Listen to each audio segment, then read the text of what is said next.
Good afternoon everybody and welcome to the stream. I'm Robert from the El Magnifico Games channel, and today we're going to continue with our playthrough of the Sanctuary mod for the Talos principle. Now, last stream we managed to make our way quite far into the mod. We managed to finish all three of the initially available areas and managed to find every sigil and every star in those areas. And so now we're in what I assume is going to be the first of three, what would you call them? Not quite advanced areas, but more difficult to get to areas. So, let's get into it, I suppose. So what do we have? We have one intermediate puzzle, two advanced puzzles, and 2 stars to be found. I know we had a quick look around this central courtyard area last time, but I suppose we should give it a once over again, and I suppose just pick a puzzle. This is interesting. I wonder if this is just aesthetic, or if this is somewhere we can get to. This seems to be... Let me try again. This seems to be the place we are drawn to, but the way is barred to me. Heisenstein. Perhaps there is another way in. Always right. I wonder if getting in here is how we make our way to one of the stars.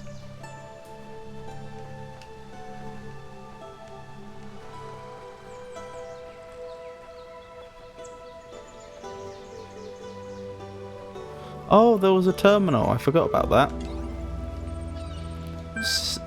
System has been reset, but network communication interface not found. Attempt to view local data cache from last session. Data may be corrupted.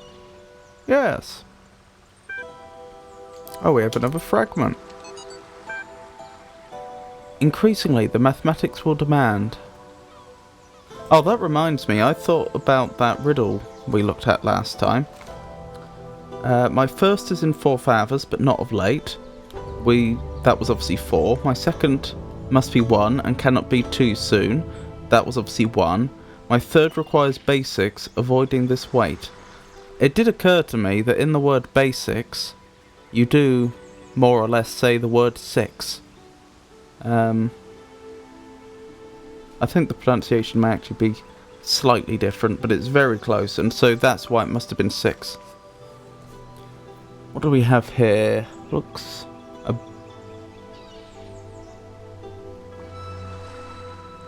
what language is that? Maybe it's just pseudocode. Right, initial value equals 1 to be updated later. For x in equals initial value to 999, and the same again for y. So they've got 2 loops here going from presumably 1 to 999. But again, if I knew the language, I could be more sure of that. There are some languages which, for example, don't go up to the final value. They're exclusive of the final value. So it'd only go up to 998 in that case. Z in equals square root of x squared plus y squared. Oh, okay, that's Pythagoras, isn't it? So it's as if they're finding the length of various diagonals. If z in minus int z in equals 0, then... Okay, so they're finding diagonals which have an exactly integer magnitude, length. Interesting. I feel like there's a name for that. Because, for example, one of the absolute classic triangles you see represented in geometry is one which has a side length of 3 and a side length of 4, and then the diagonal, right angle triangles I should say, and then the diagonal ends up being 5, because it just so happens that the square root of 9 plus 16 is 5. So that probably is a known concept. Passcode equals z in times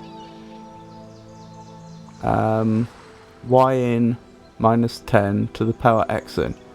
If passcode greater than 0 and passcode less than 1000, then exit sub, end if, next, end sub. The courage to face its implications. That's interesting. We could write that program. That wouldn't be difficult.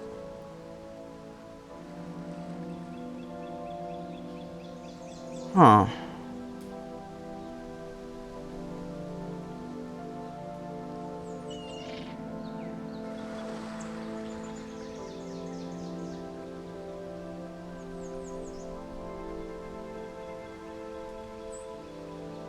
I don't know what that's going to end up with. I mean, I suppose it's not that surprising. But it's interesting, because they're taking 10 away from y in, and because y in is... no, y in's the inner loop, isn't it? Not the outer loop. Well, my point being that it's going to start out... No, it needn't start out negative, could it? So what I was thinking is, supposing you found a... Because these loops start with low values and then becoming increasingly large, you'd expect some of the first solutions to have y in minus 10 to be negative. That makes sense, but we're taking it to the power of x in, and if x in happens to be even, then the negatives will cancel out. They are looking for only the first solution though, which satisfies this equation.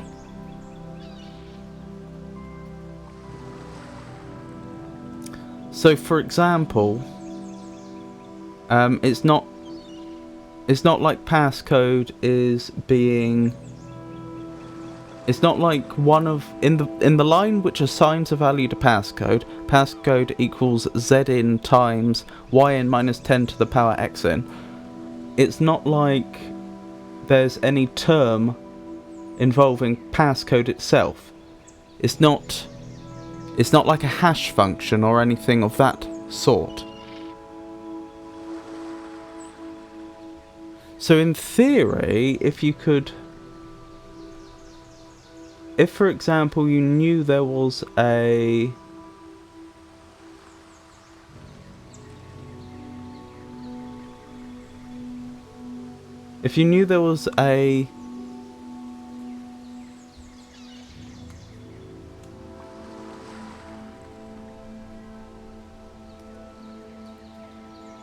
what I'm thinking is, if you knew the solution to the Pythagoras problem here, having integer side lengths on a right angle triangle, if you knew a solution to that had really low values,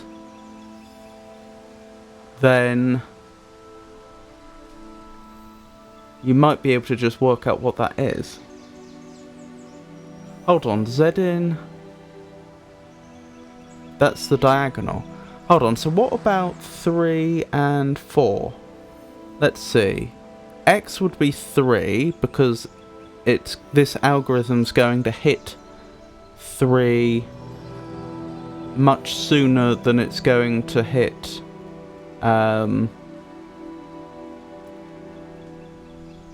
sorry. What I'm trying to say is, because the X loop is the outer loop, then this whole algorithm is going to reach a solution with a low x value and a high y value before it hits a solution with a high x value and a low y value, if that makes sense. Because of course in the first loop x is always going to be 1 and then y is going to increase up to 999 presumably, and then in the next loop x is going to be 2 and so on.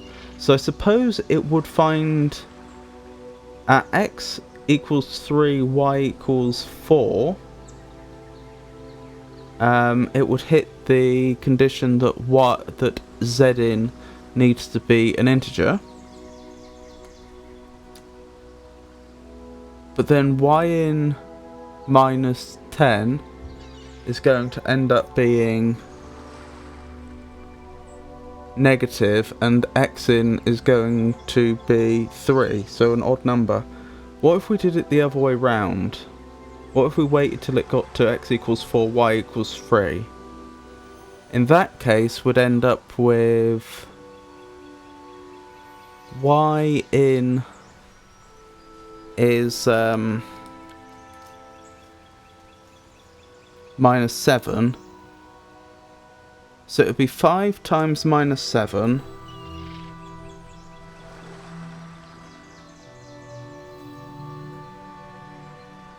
minus 7 to the power 4. Assuming, of course, that circumflex is supposed to be to the power of and not an XOR. In some languages it's a bitwise XOR.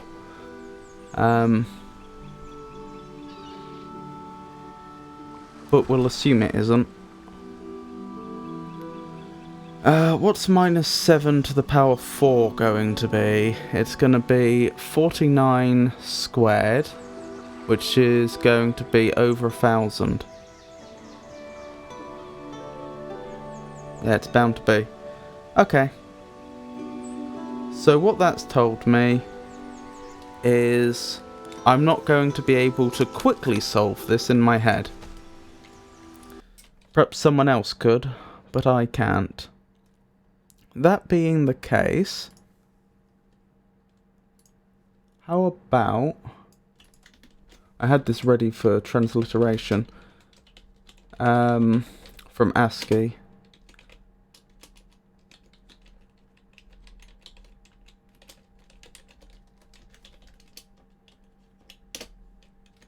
How about we just write this program? So, initial value equals 1 for x in range, initial value to 999,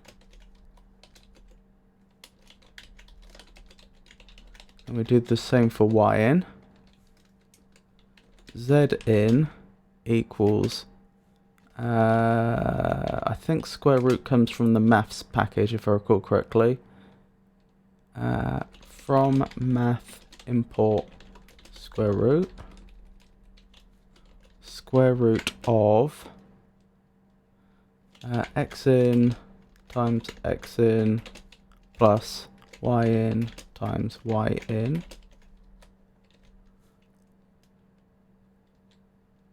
If z in minus int z in,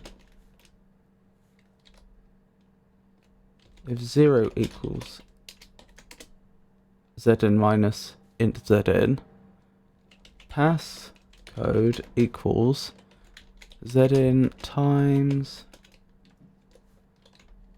y in minus 10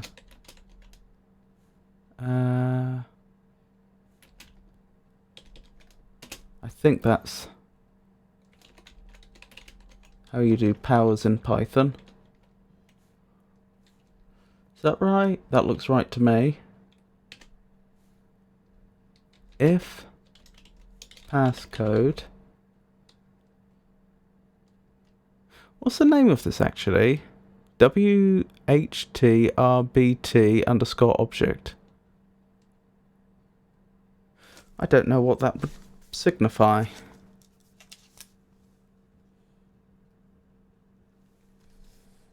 I'll copy that out though, in case that ends up being relevant.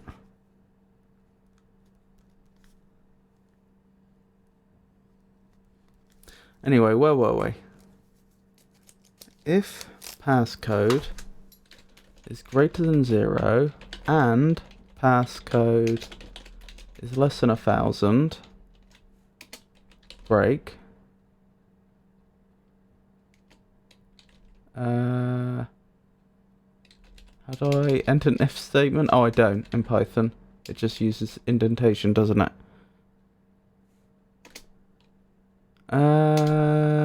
But that'll only break out of one loop, won't it? Okay, we'll have to do this slightly differently. Keep going equals true, while keep going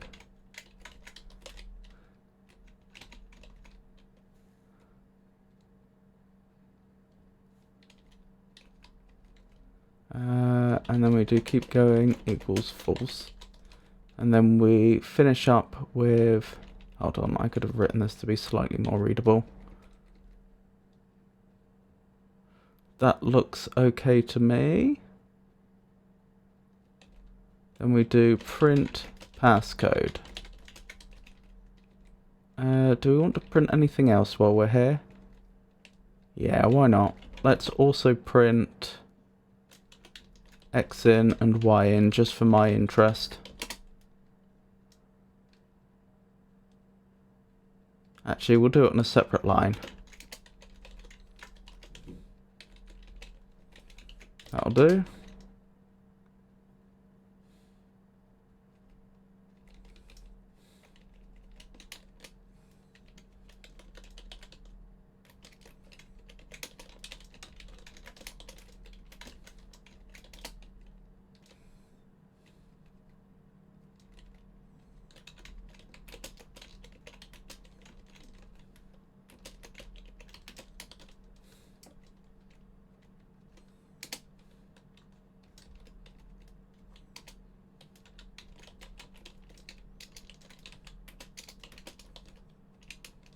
That should do. How long would that have been? Oh, that actually fits within 80 characters. Fair enough. Cool, I'm happy with that. Now let's find out if I made any mistakes. Sure did. Isn't too large to convert to float.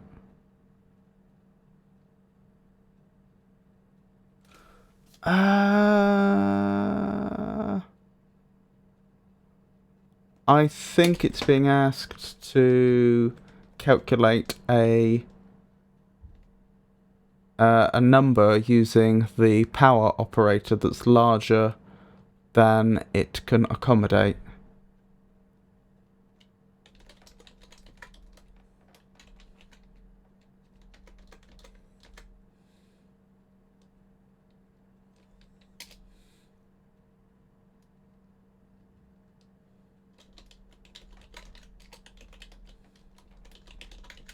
Is that how it works in Python? Is that how I tell it, try to do this thing? If there's an exception, don't worry about it. Because this will only actually, I should probably specify the type of exception, otherwise I could be covering up some bugs. But the point is, if the result of the operation is so large it's causing an overflow error, then it's not going to be between 0 and 1,000 exclusive. So yeah, if there's an overflow error, just carry on.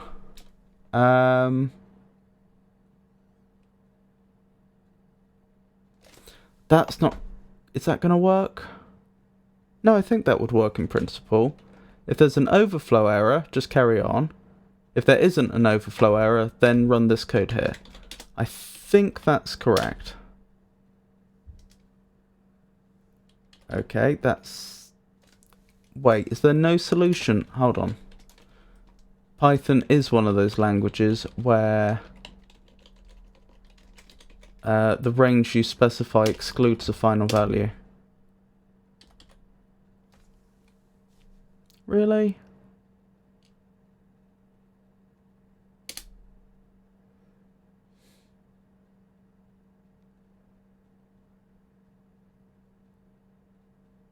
There's no solution to that, is there?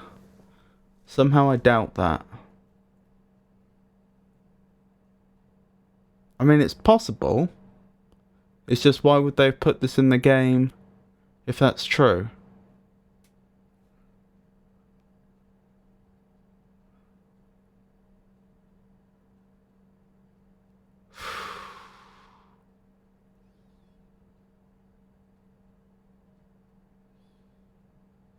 Unless it was supposed to be XOR.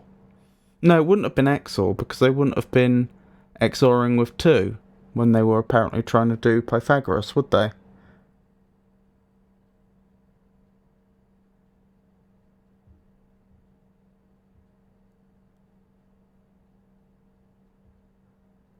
Trying to figure out whether I've made a mistake somewhere.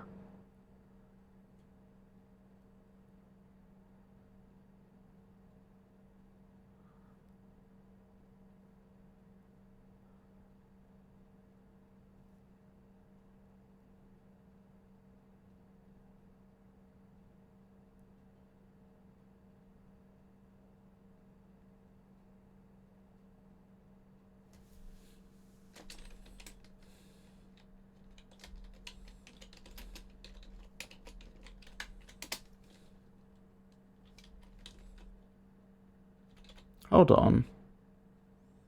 I've just realised there's a bug here. A bug which actually suggests there's another bug. My thinking is, if it never reached this point, then how would it have broken out of the while loop here? It couldn't have.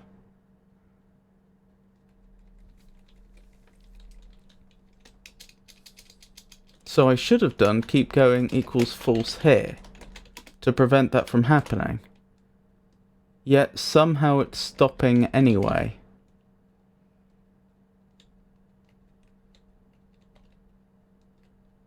Wait. No, that's not right. What have I done? Oh, I see. Yeah, that's not how it works in Python, is it? The way I tried to implement keep going there just wouldn't have worked.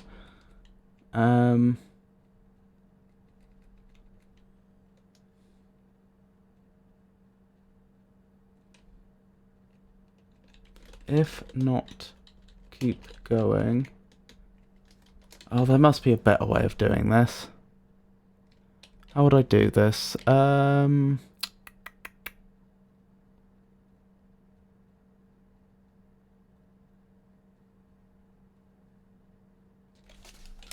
I want it to break both loops.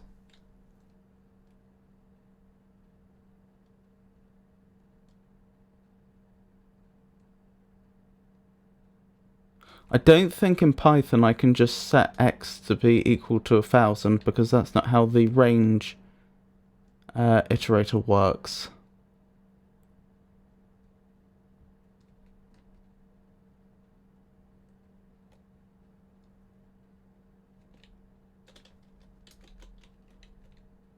If keep going, do this stuff, else break,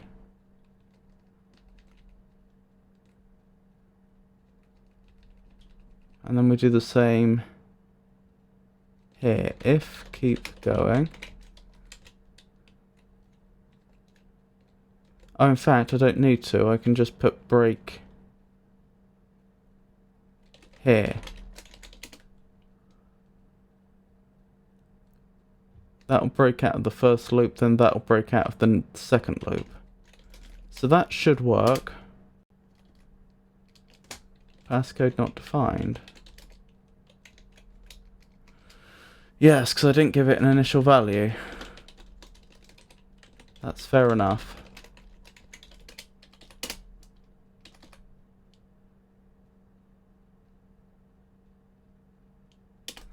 Right. Is that's the wrong position? That should be there. There we go. I thought I'd made a mistake.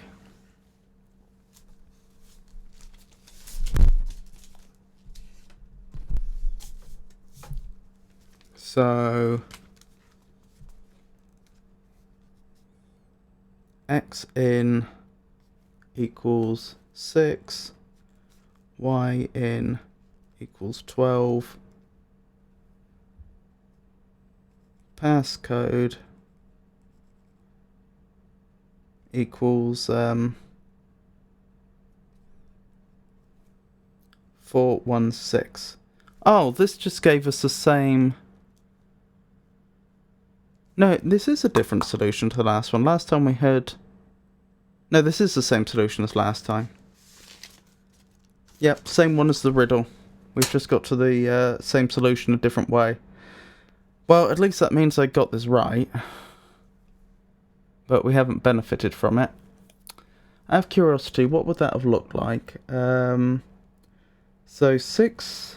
I'm thinking about the equation. 6 squared is going to be 36. 12 squared is going to be 144. Add them together, you get 180. Pretty sure that's right. What's the square root of 180?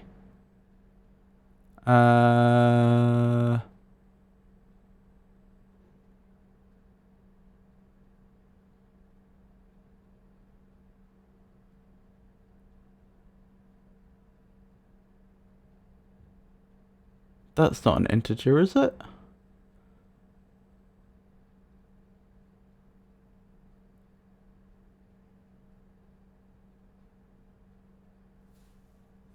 Have I done that right? 144 plus 36. Yeah, that should be 180, shouldn't it?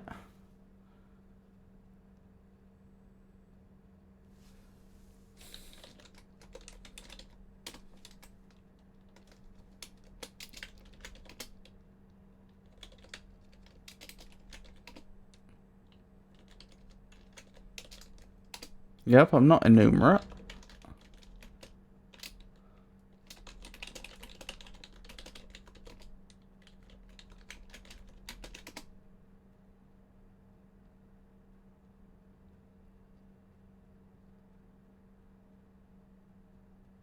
Well, now I'm confused.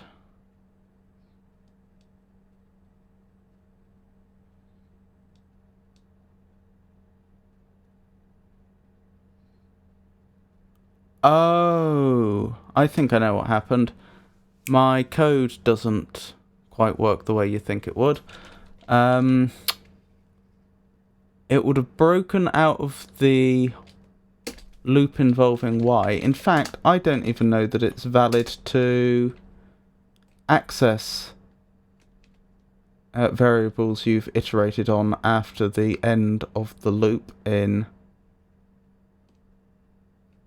Python. It might be, but I think X got iterated one additional time. So if I wanted to do this, the way to do it, I suppose, would be to do this.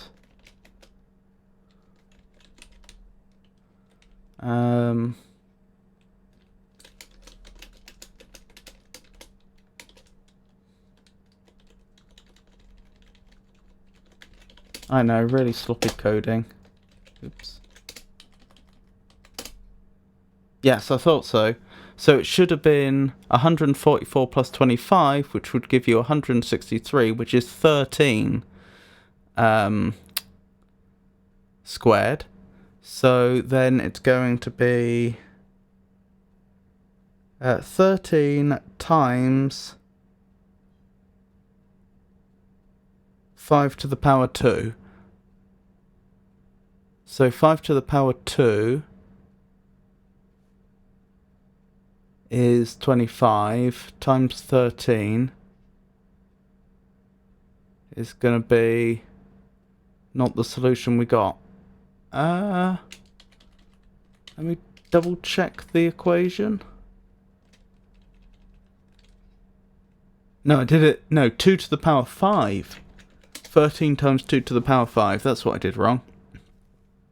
2 to the power 5 is going to be 32 times 13 is going to be 320 plus 96, which is going to be 416, which is what we got. So that all figures.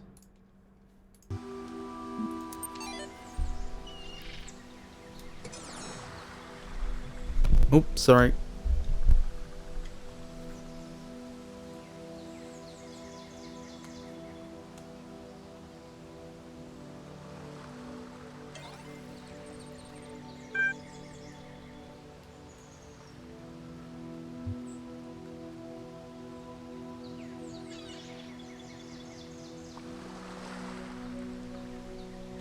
There we go. Just moving my microphone, so I muted it for a second. Hello, Eddie Morale. It's lovely to see you again.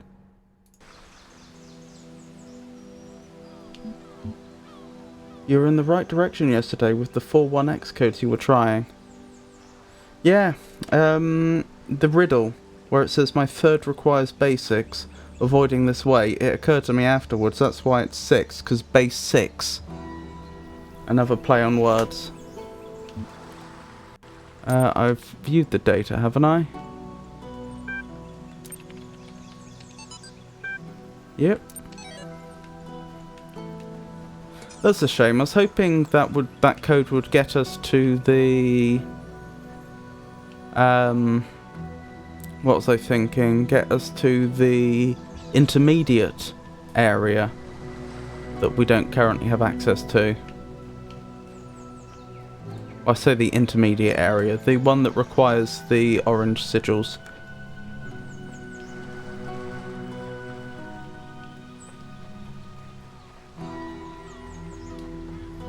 Right, let's try some of these out. Cloister bomb. The code, when you enter it, at the computer in the hub area, teleports you to the area where you can enter the red sigils. So that's what I was just saying. I'm in the area currently that you get to using all the green sigils, and I know where the area is that you enter the red sigils. It's by entering the code. I still haven't located the orange sigil lock.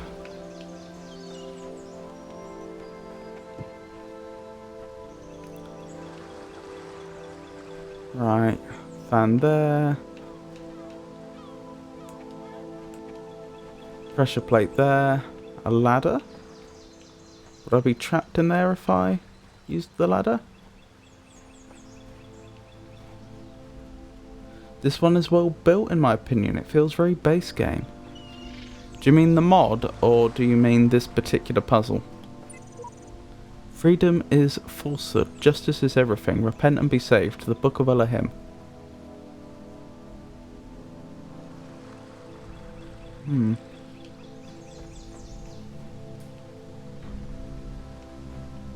I suppose by freedom is falsehood they may be alluding to the fact that no one can be 100% free to do as they wish in a just society.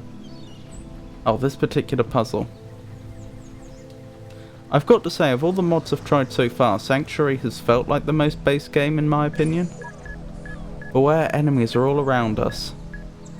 And then another sequence of characters, version 0.0.0.0666N.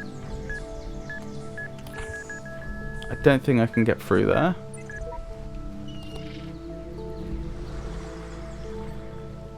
That reminds me of another quote, through discipline comes freedom.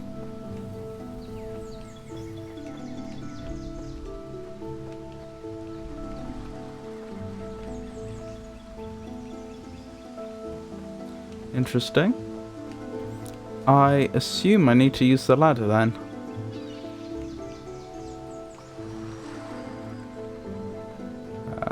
Am I trapped? No, because I can get to that ladder. That presumably does the fat, and is the sigil above it? No. Interesting. Then perhaps this is to raise a box up, which we have a connector on? Ooh, rainbow.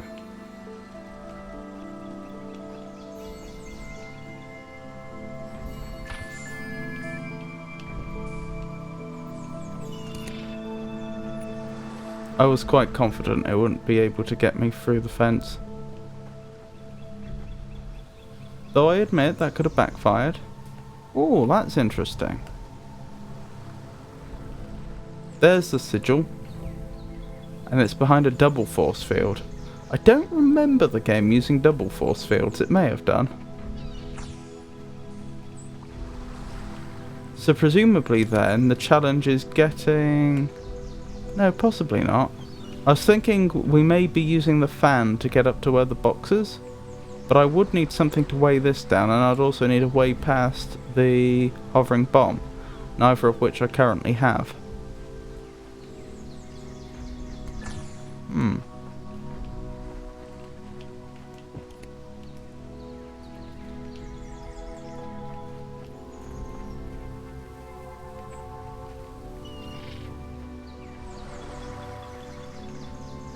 This jammer here does interest me. Because I can't see another mechanism. Oh, there is another mechanism to bring down the force field. Okay. I think I see where this is going. Have we found any sources? We have. Good.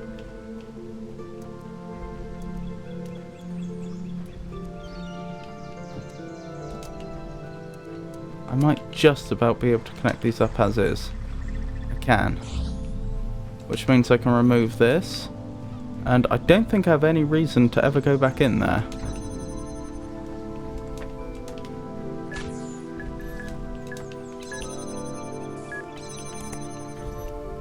Excellent.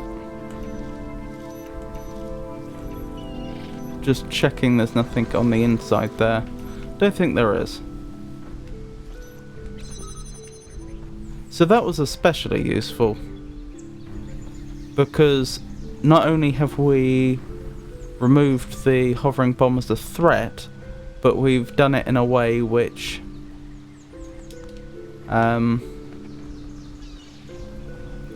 doesn't tie up the jammer. Ooh, there's a switch there. Why is there a switch there? Let's find out.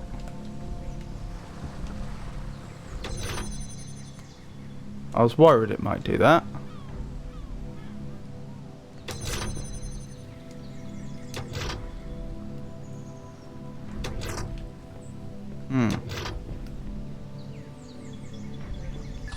Oops. That was odd.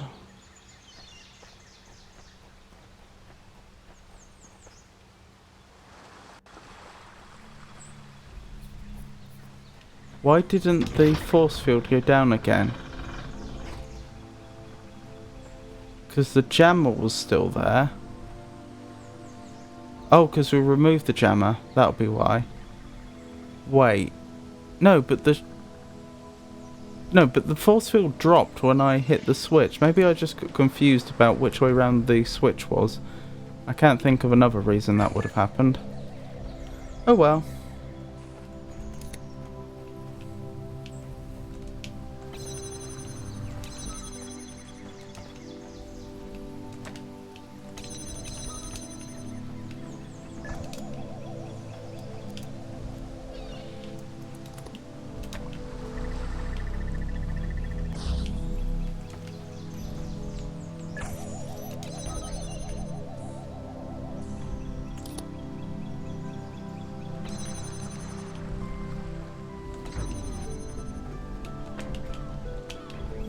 Right, let's keep going.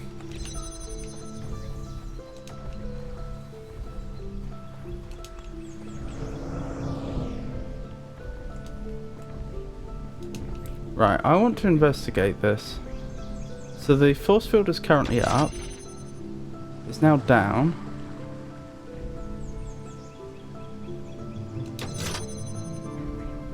Okay, I just got confused then. There's no reason that shouldn't have worked last time. Okie dokie. Right, what does this do? Right, I'm pretty certain this must be another connecting things up using a box type puzzle.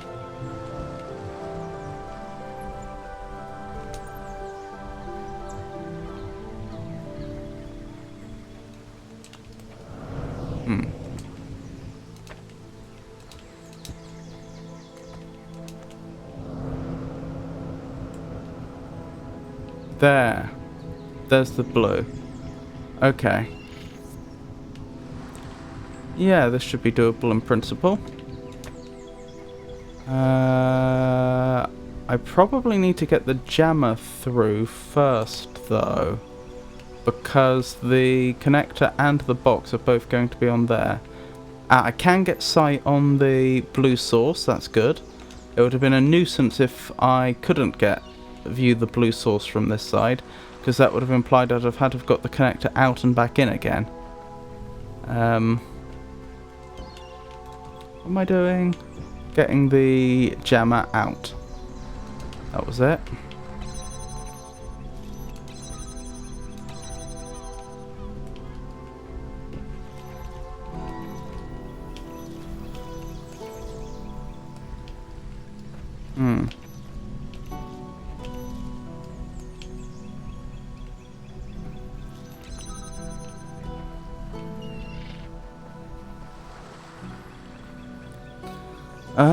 Do I need to do anything else? I don't think so.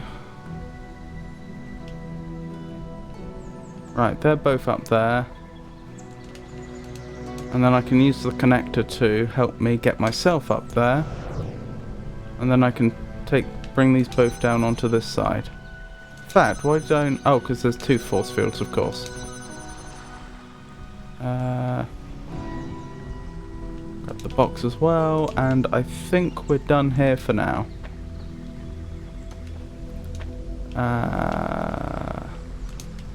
That goes here. Now let's get the connector sorted. That needs to connect there. And it also needs to connect there. And it goes on top of there.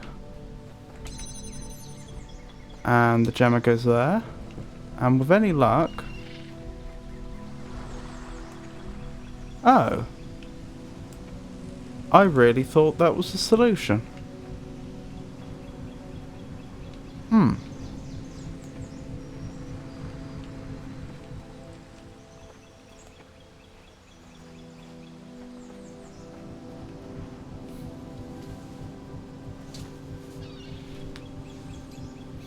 I'm not sure what to do about that. Short of acquiring another box, if I had a second box, we could raise that high enough. Ah, there is... Okay.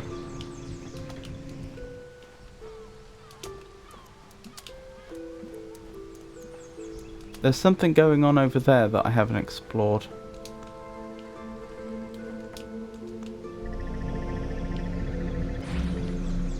Yes, I had a feeling. So we can get the hovering bomb into this area now.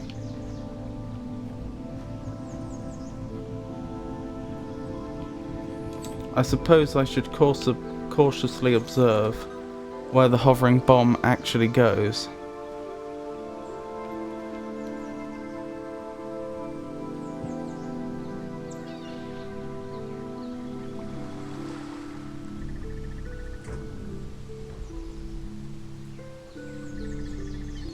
I see. That's interesting.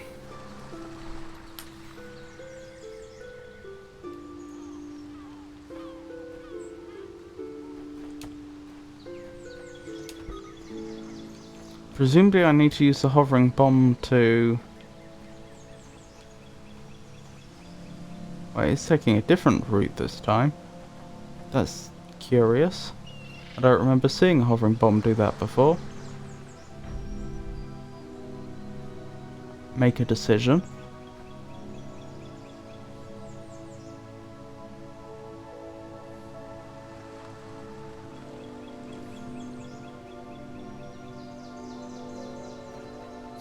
Oh, but that would, in theory, make this...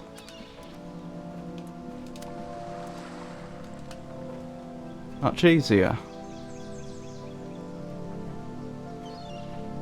Assuming it always alternates.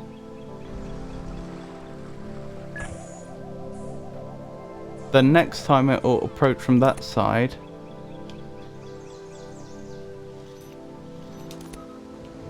Not quite what I meant. There we go. Right. If I get into position, I think the hovering bomb should push the connector up slightly higher and let me in. Hopefully the blue destination on that side has a very, very short charge time.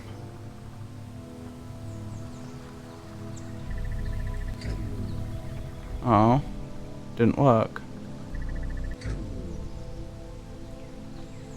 Oh, I see. I'm supposed to wait till the hovering bomb is on there and then jam it. Of course, because hovering bombs can have boxes on top of them.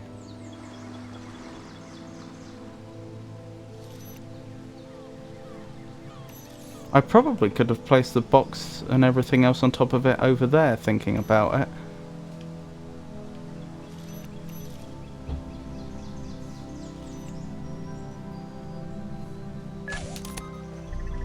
Right, I think we're done. Excellent.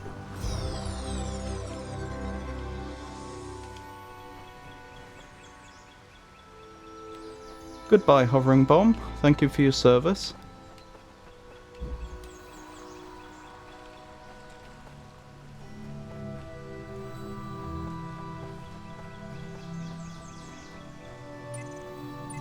Oh, is that where that's where the orange sigils go. Okay. we do know where that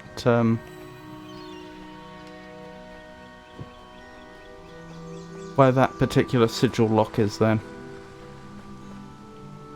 I'll leave that one till last, I think.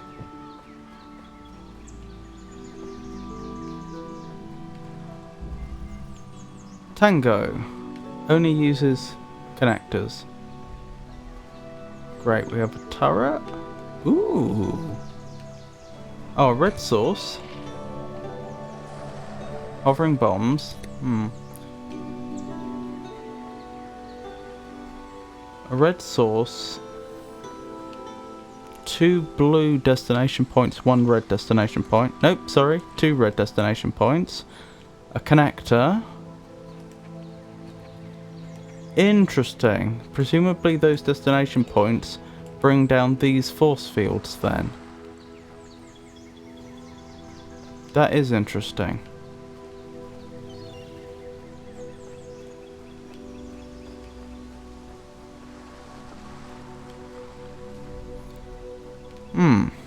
Is the sigil on the other side of those force fields by any chance? I don't see it there. But there is a switch there. Perhaps the switch then allows us to collect the sigil. There's a jammer here.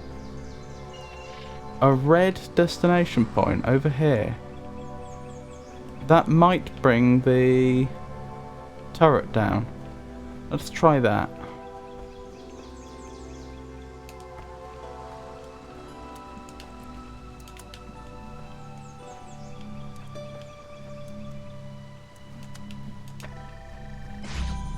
It doesn't. What does it do then?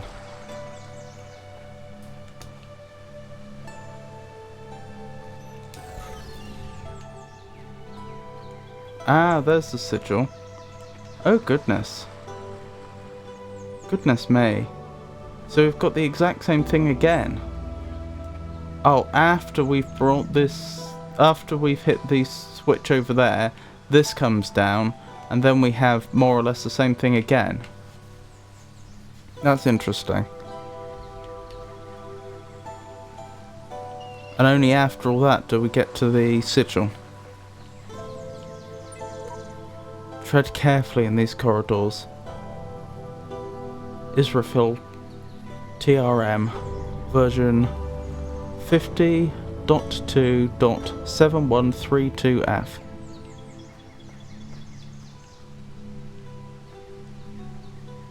Right, there's a connector there.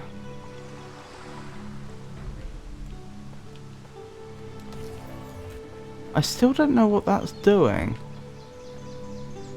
That's the only bit that concerns me slightly. Right, am I safe using the ladder? More or less.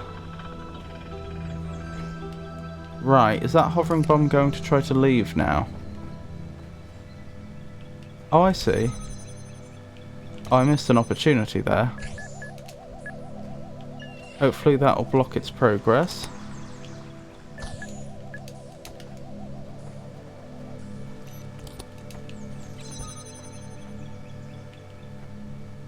Excellent.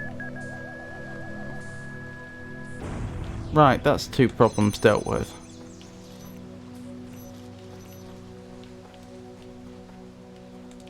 And so I should have free access to this connector now. Wonderful.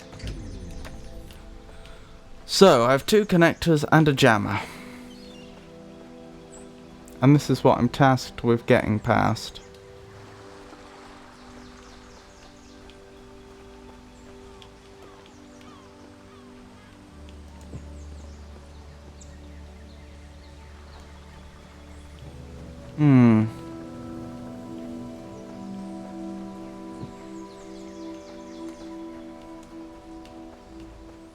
I think there's actually a very simple way across past this.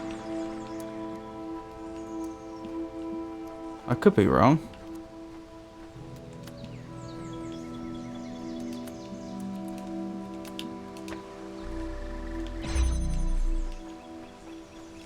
Although admittedly,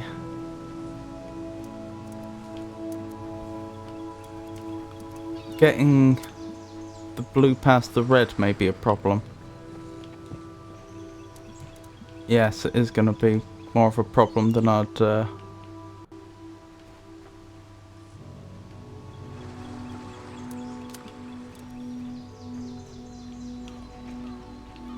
hoped.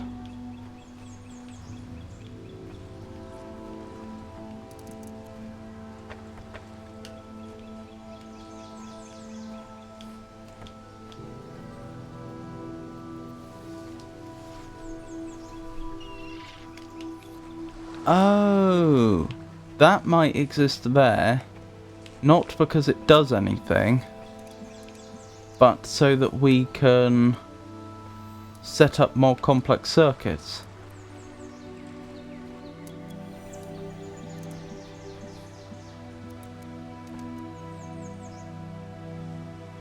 Alright, we probably are going to need to at least attempt to set up a more complex circuit here, I think.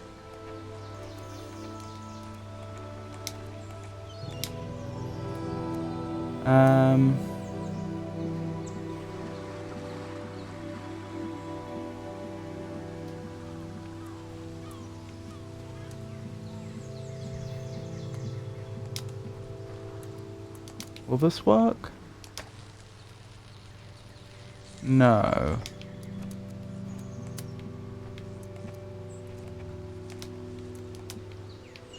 What if I place it somewhere more like here?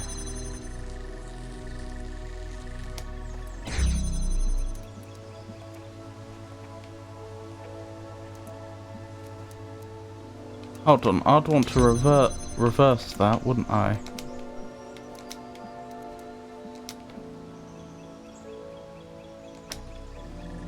I'd want something like that.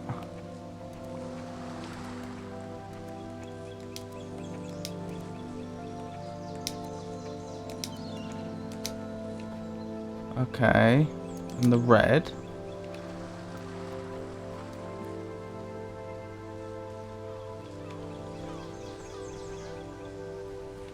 Hold on, what are the angles I'm gonna need here?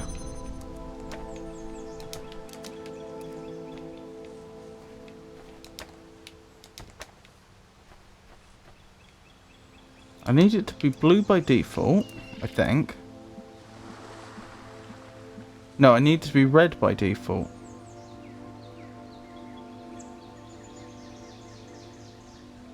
No, this isn't going to work. This solution isn't going to work. What else could I try?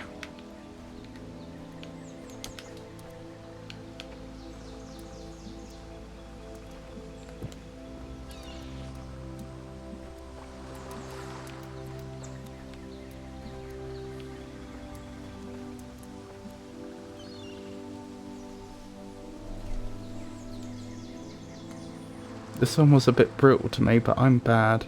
Oh no. I'm very bad.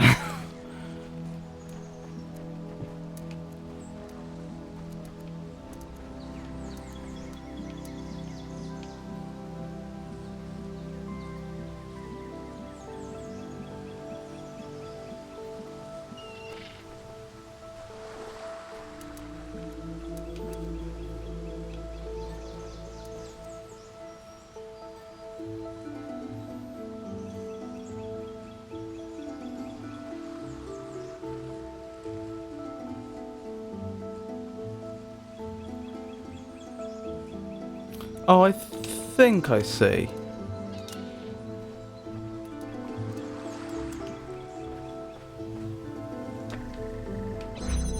We'll have to test this, but I think I see.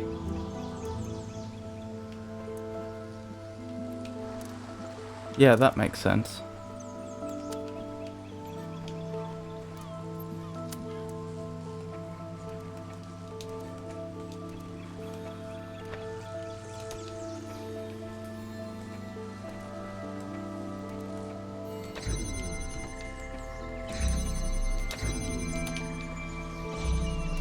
There we go.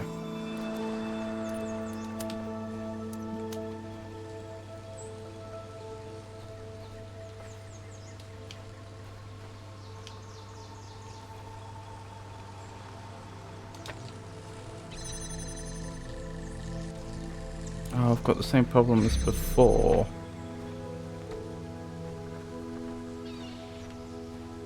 Oh, I think we can solve it that way.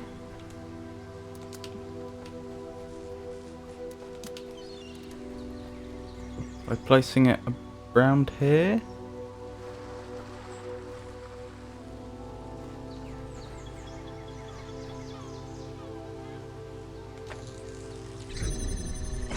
Yeah, that should work.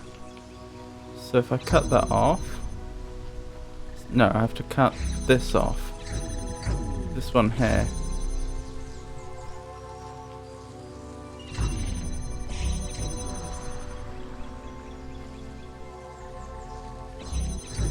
Which is a bit of a nuisance, to be honest. Maybe I could have had it... Maybe I could have done essentially the same thing, but not with the connector quite that close.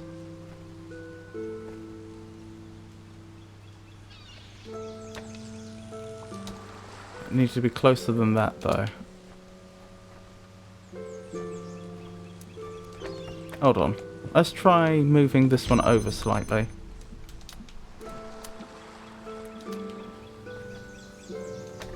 That should make life a little easier.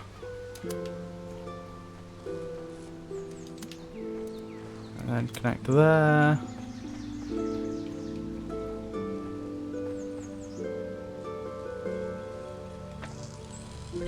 I think that should work. Right, so now the red one, the first one's down. We should have enough time to run through there, in theory. The only other thing I'm going to need is the jammer. I hope I don't get stuck here. That would be a shame. Right.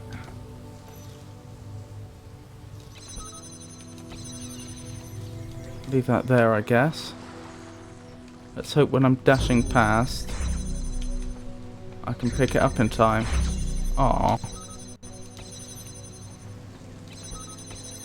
You can probably see what I'm trying to do here. This should work in theory. It's a matter of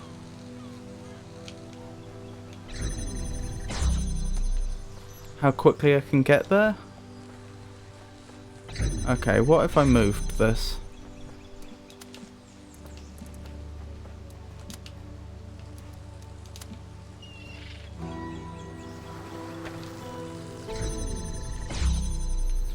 That allows me to get much closer.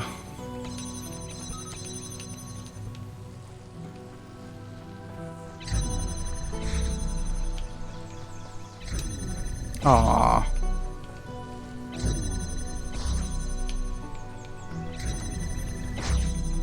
Still not quite enough.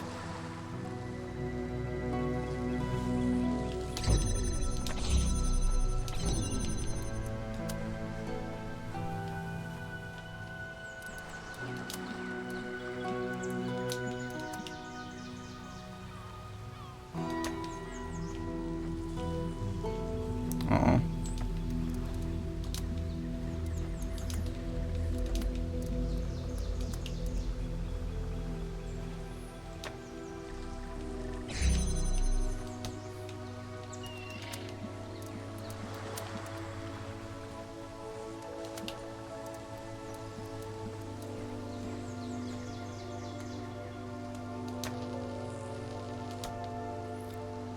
Needed to be slightly closer than that.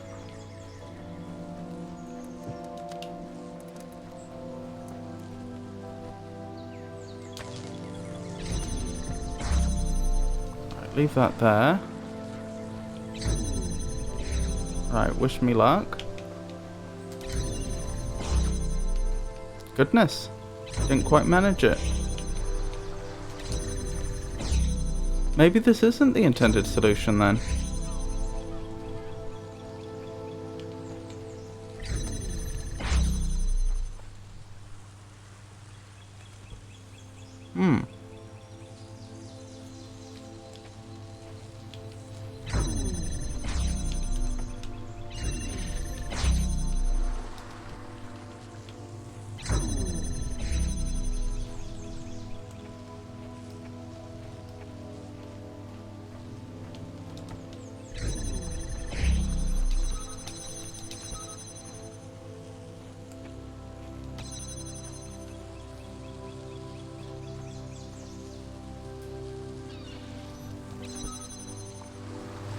There's no windows here I could exploit, is there? No.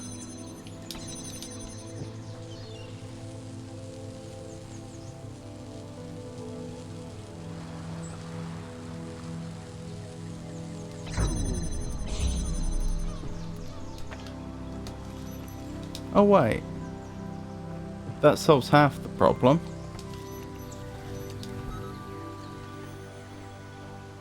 In fact, doesn't that solve the whole problem? In a much simpler manner. Yeah, it does.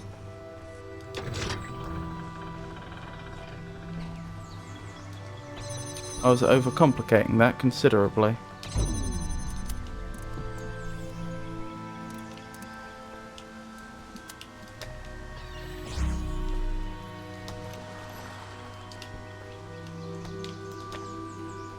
Right then. So we have another bit over here now.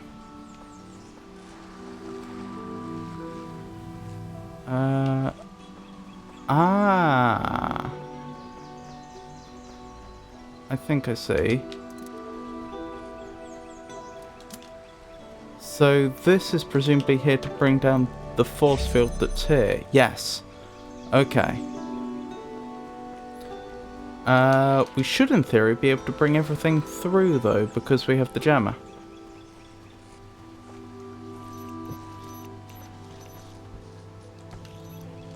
Good night, Jenny. Thank you for coming by. I hope you enjoyed it and I hope you have a wonderful, wonderful rest.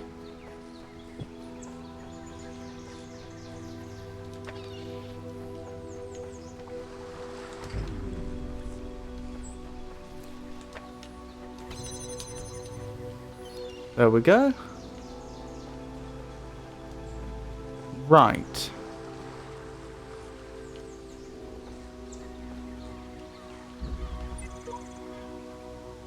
It takes two to tango.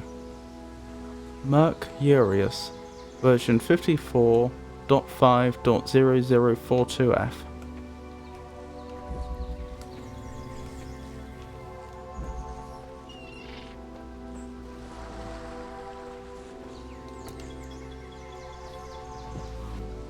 So I can't use the same trick this time because of the purple field.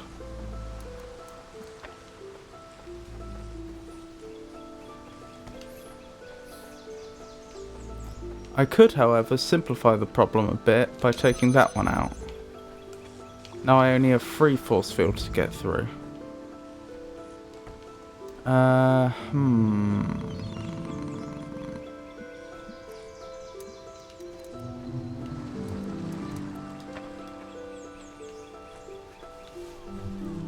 Ooh. I've forgotten what those are called. Are they banners? Do they have another name? Very nice though.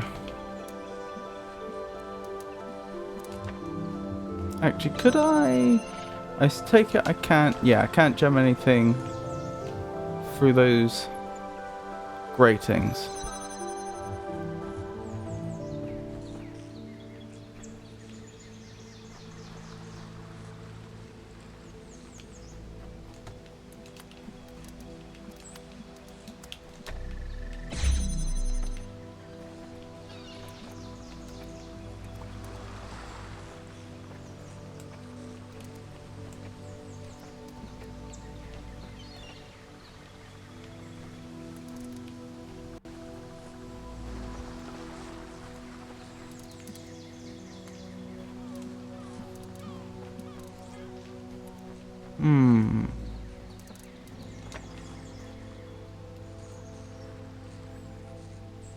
The thing is, I know how to use 2 connectors to set up a connection that changes colour after a certain amount of time has passed.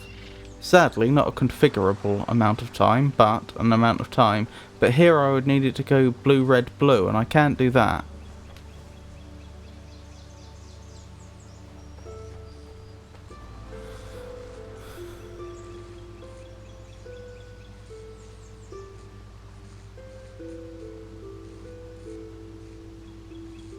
I do wonder if there's a way with more connectors to make a connection that keeps alternating.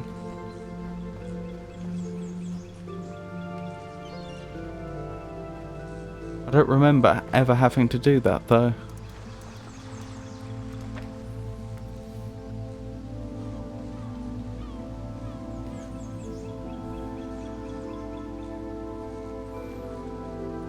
In fact, I'd have to test it. You probably could with just 3 connectors, I suspect. Yeah, I think you could. Again, I'd have to test it to be sure. But I don't have 3 connectors. I have 2.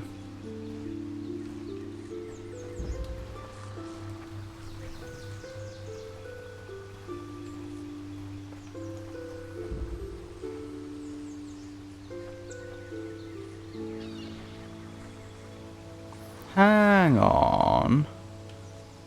Ah, I think I see. I could actually jam that one. Now it's not blue, red, blue. It's red, red, blue. So that is amenable to having it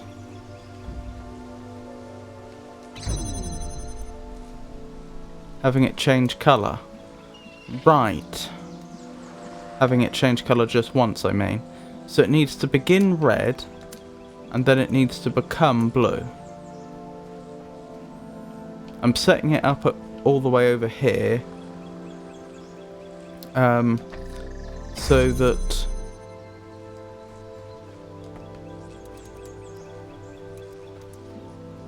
when I have this,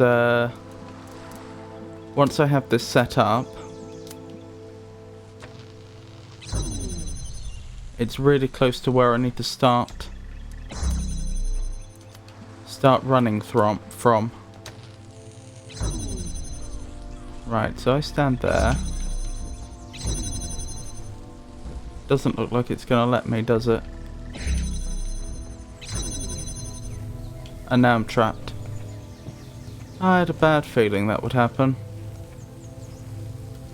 Oh well, reset. It shouldn't take us all that long to get back to where we were.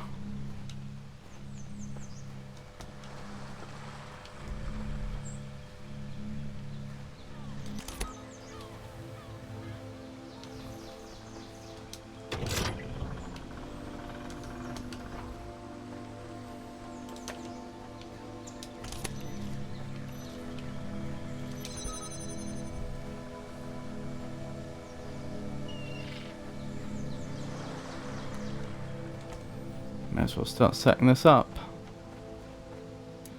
I don't actually remember what I did here.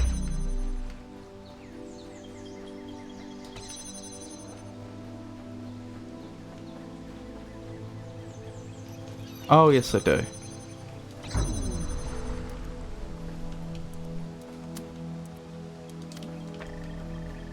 I just moved this over here, didn't I? And then I just swapped it over to the blues. And the rest was straightforward.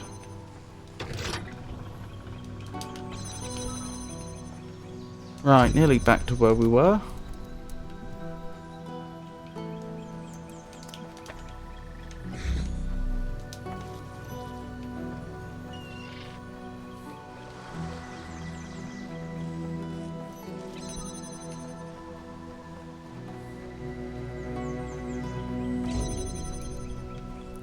Take these through.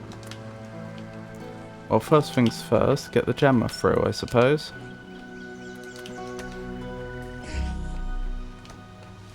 Right, jammer's on the other side.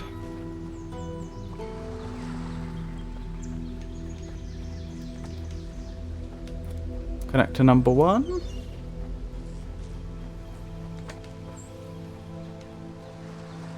Connector number 2.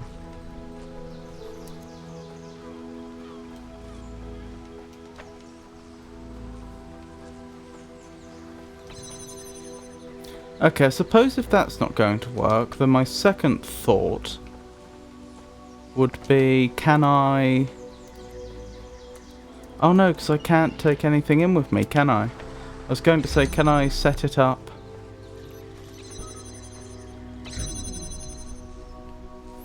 in such a way that once I'm on the inside, I can disrupt the circuit in such a way that the beam switches, but that only really works if you can get a connector on the inside, which I can't.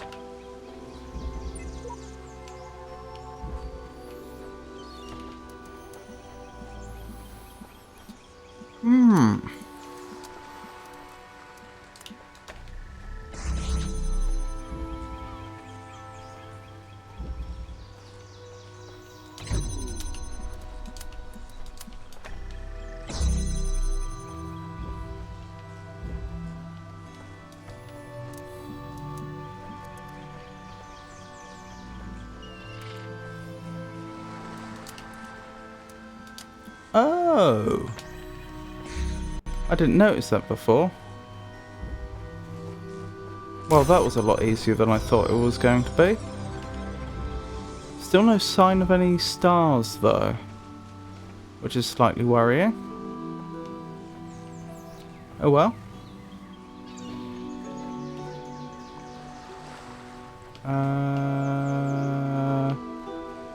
This way.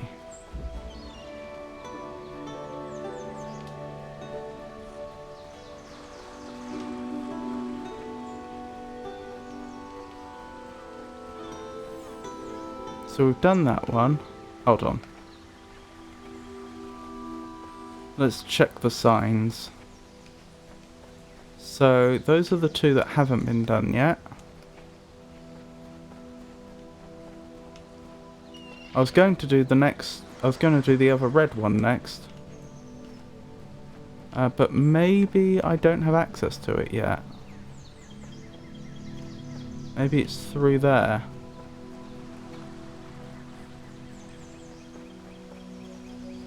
Probably. Okay. Let's go with the orange one then. Duality.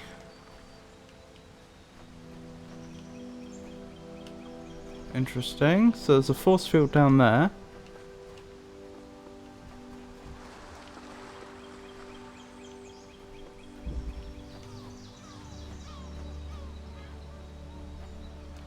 Connector.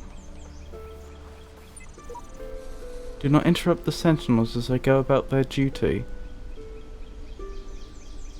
Fanual, version 49.9.0102F.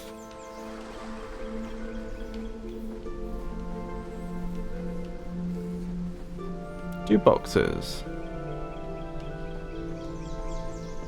A red source. A red connector. Sorry, a connector. A blue source. The blue destination point, sorry. Another box. Does suggest I'm supposed to put boxes on top of these sentinels' heads. A red destination point.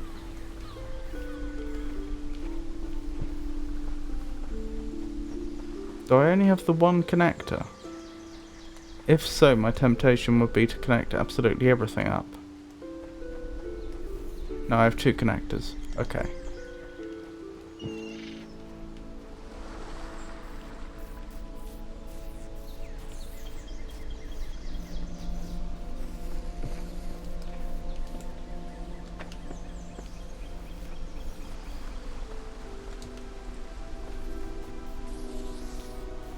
For no particular reason, we may as well start stockpiling all our resources in the same area.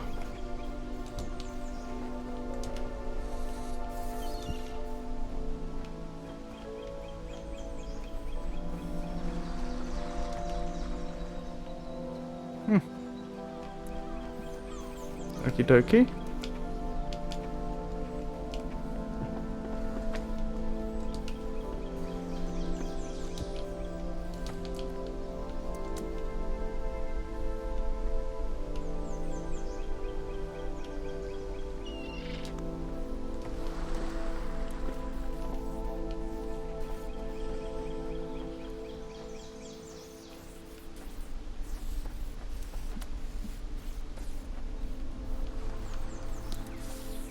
think I may have to go this way.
Oh, maybe?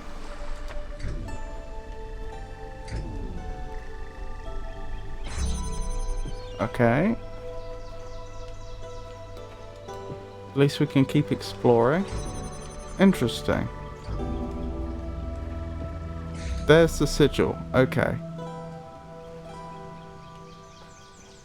I do have 3 boxes. I'm pretty sure I could just get in there now.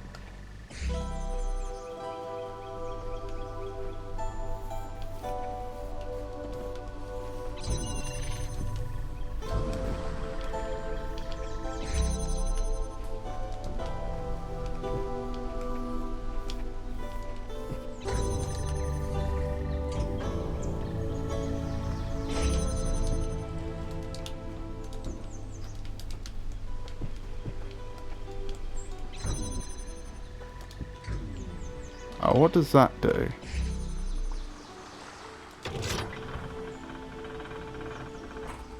Oh, I think they want me to go to the other side.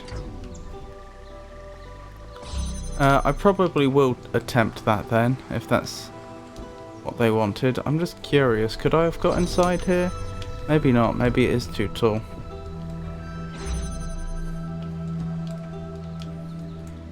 No, I reckon I could have. If I jumped up there first, then walked round, I reckon I could jump in there quite easily. But I won't.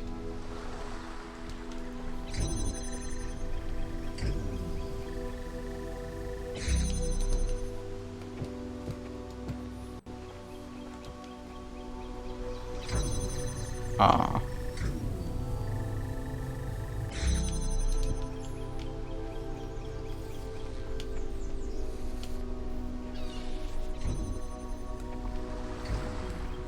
Oh, up that way perhaps.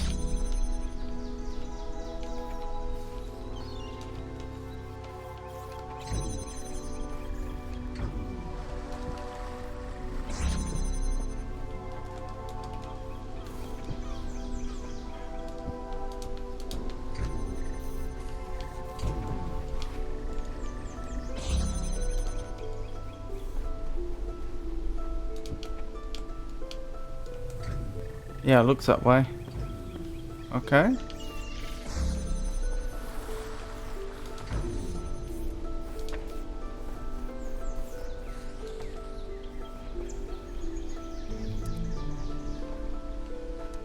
Where's the blue source? Over here. Okay.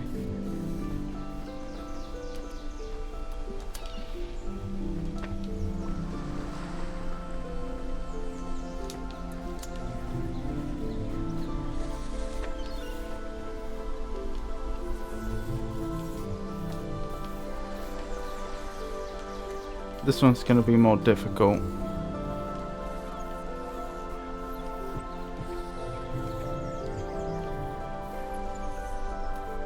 Oh, although...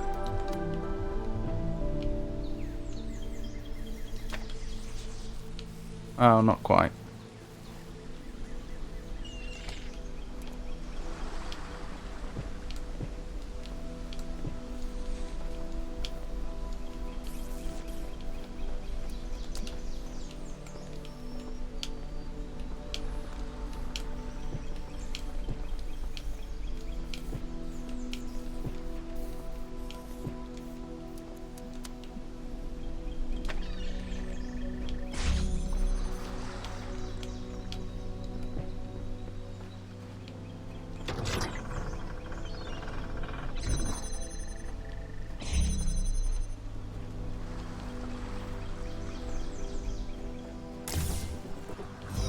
Oh, that wasn't too bad.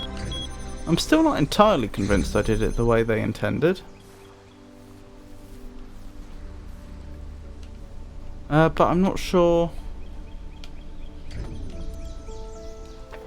I'm not really sure what they were going for there. Oh well. Where are we headed? I just realised we still haven't found a single star in this area, have we? Did the game just tell me where to place that one? I wonder why.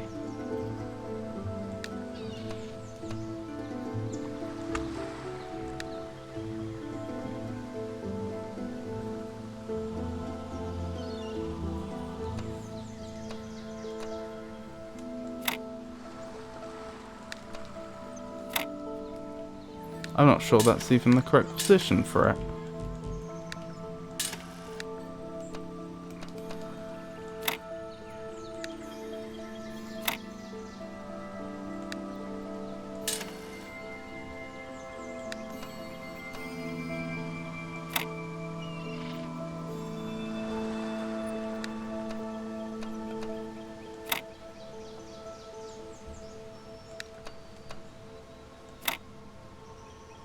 Ah.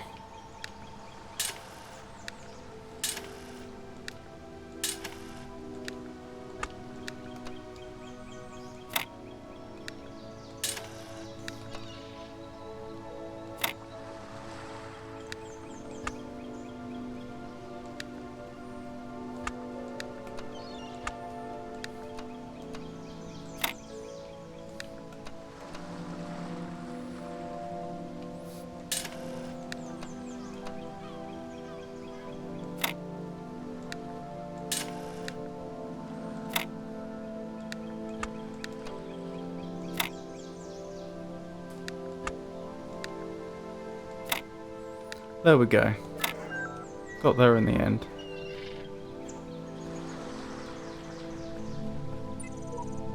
Once again, the way is blocked. 8.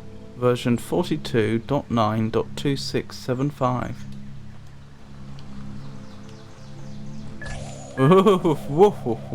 Ooh, nearly.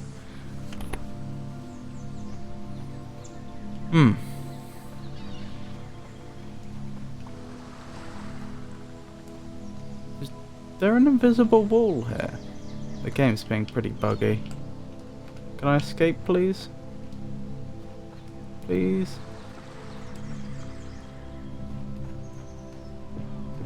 Oh, this is distressing.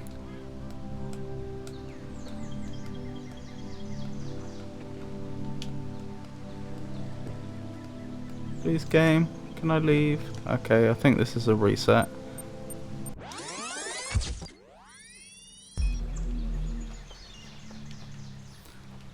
Am I right? We haven't got a single star? No, not a single star.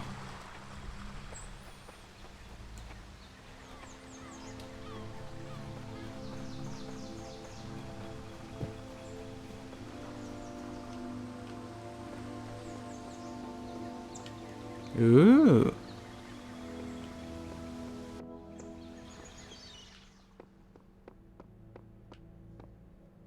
Music's changed.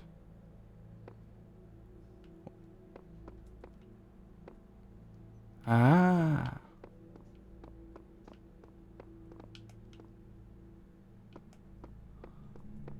Interesting. Could this be the final test? I've not found all the pieces yet, but it seems the end is near. At last I can return to Elohim's light, holier than thou. I would rather throw myself into oblivion than submit to this prison.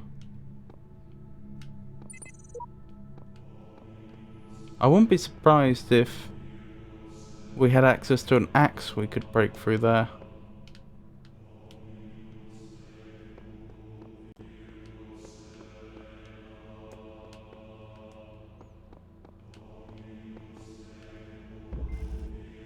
Catacombs.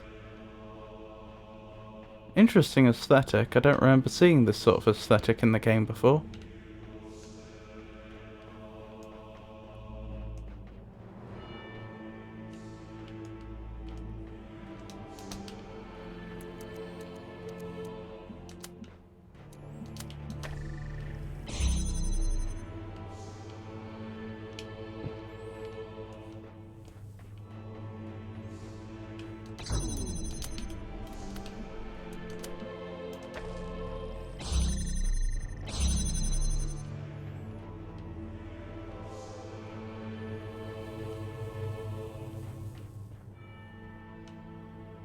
Oh my goodness.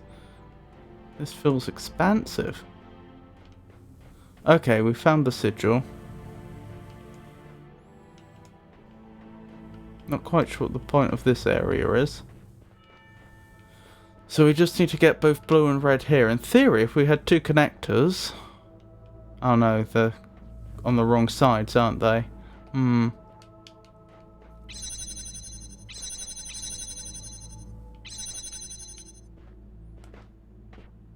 Still not entirely sure what this area is here for, but I'm sure its use will become apparent. Oh. Don't mind if I do. Oh, interesting. That is interesting. Okay, this is still technically part of the same puzzle then.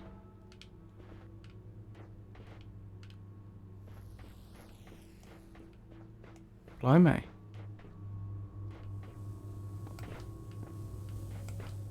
This is starting to get to the point where it's hard to keep track of everything.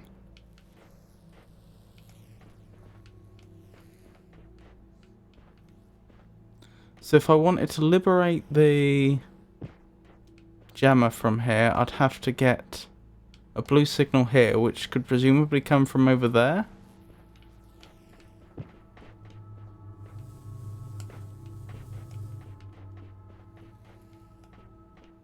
But I don't have a connector in here, is the only problem.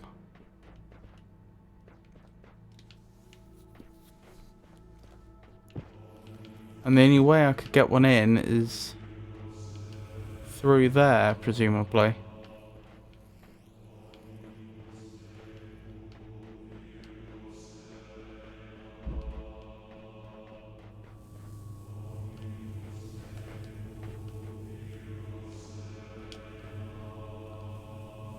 And it's not clear how I'd get through there other than via jamming. Interesting.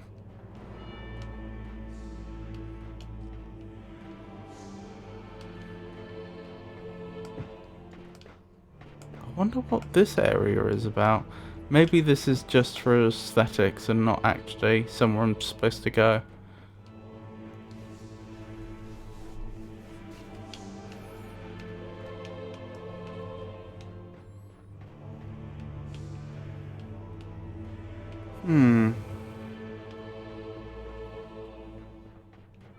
Thought so, a double force field, so I can't just use the gemmer there.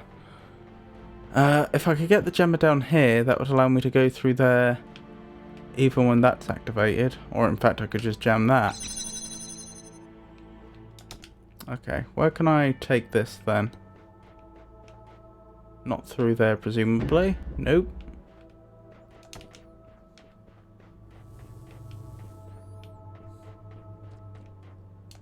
Is this back out? Yes.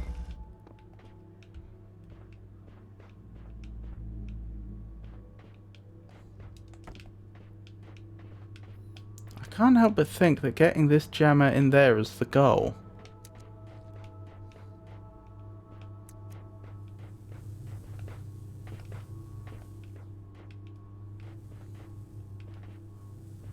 But I'm not sure how I'd do that.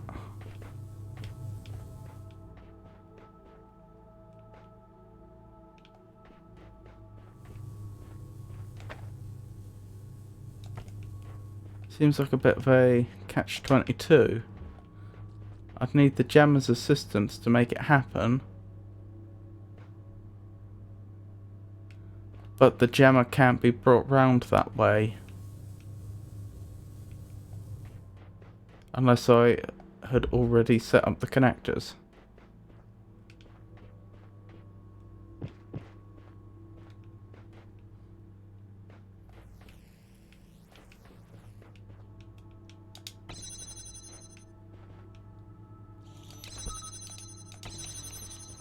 There's no utility in bringing it around this way, is there? No. Huh. Interesting.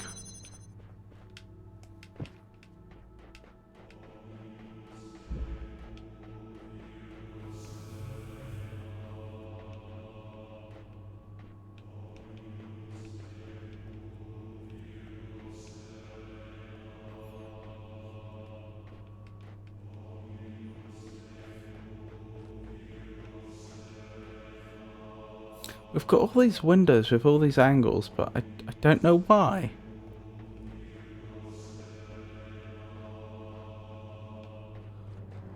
This is daft, but I take it I can't place it in that little ditch there. No. No, the game's smarter than that.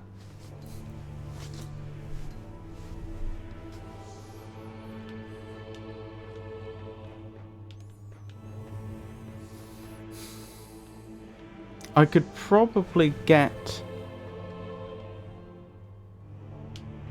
I'm wondering if I could get both connectors through here if necessary. I don't know.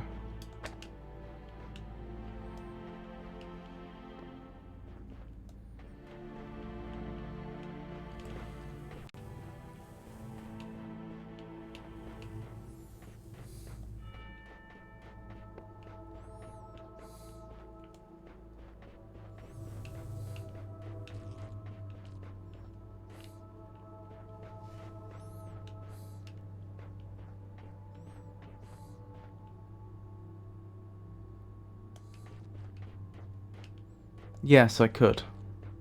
Pretty sure I could.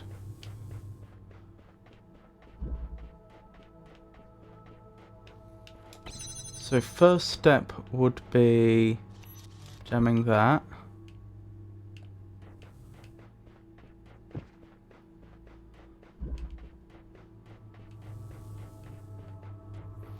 That then allows me to bring this through here, and I can still get an angle there. Oh, maybe I don't have an angle to jam that though.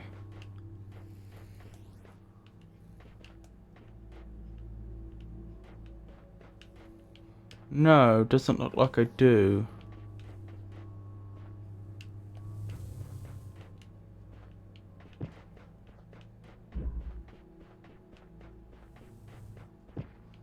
No, I don't.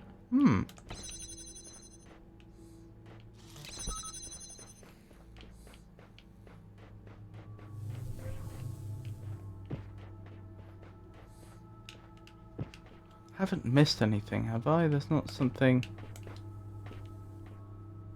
here that... No. Nothing I haven't seen, I don't think.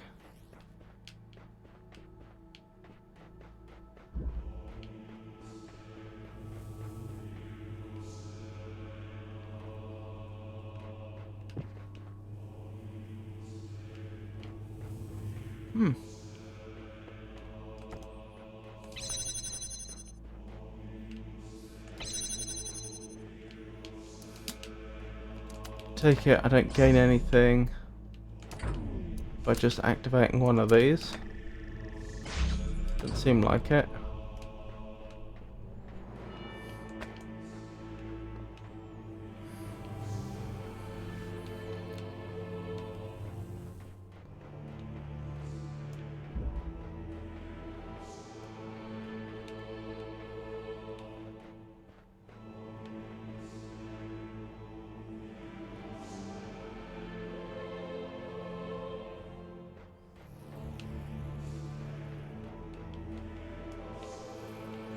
Well, let's think about this logically. The only way I'm getting the... Hold on, I couldn't even bring the jammer through there, could I? Because I'd need the jammer to keep it down. I want to check something quickly, actually. I think I may have just realised something important. Is this toggling which force fields up? It is! Ah! Okay, now this makes a lot more sense.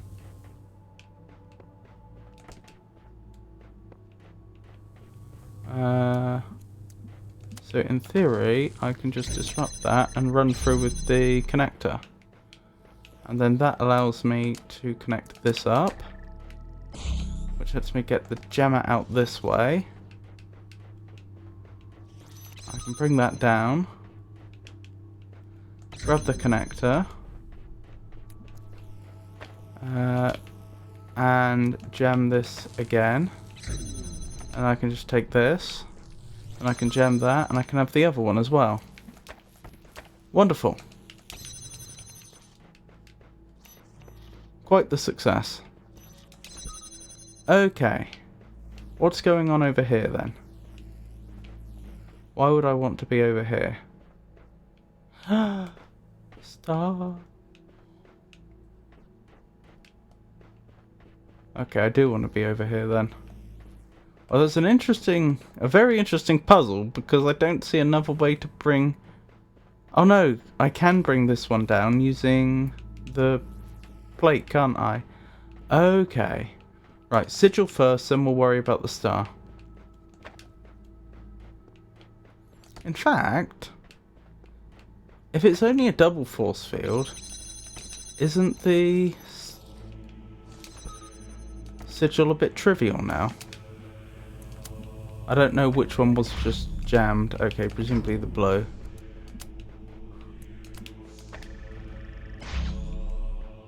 No, okay. I see, so it's not the case that each of these controls one of the force fields. We do actually need to bring both down. Fair enough.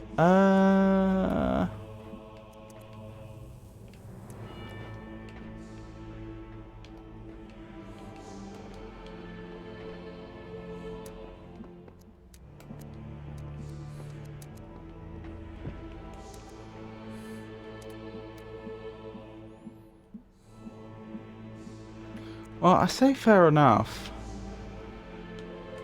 It is a bit of a head scratcher, because unless I can create a difference in elevation, such as on this point, except this point doesn't seem to have... Oh, I think I see. That makes sense.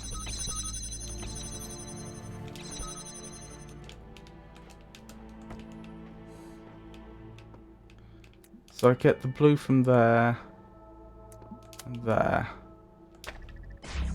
Okay, and now the red should be easy. Indeed it is so. Excellent! I'm not leaving yet though. As tempting as it is, because I want that sigil. That sigil? I've got the sigil. I want that star.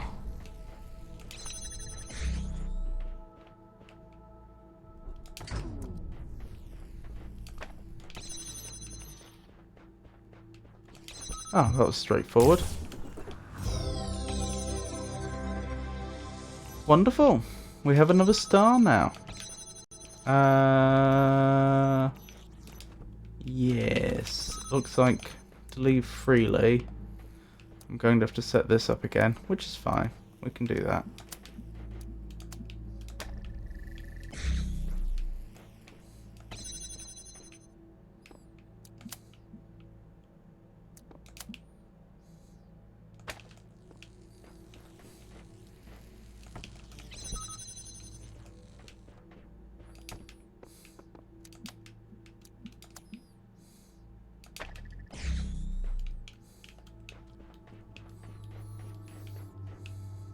There we go.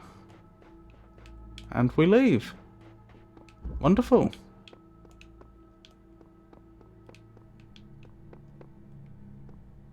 Now it's open. Yeah, I don't think so.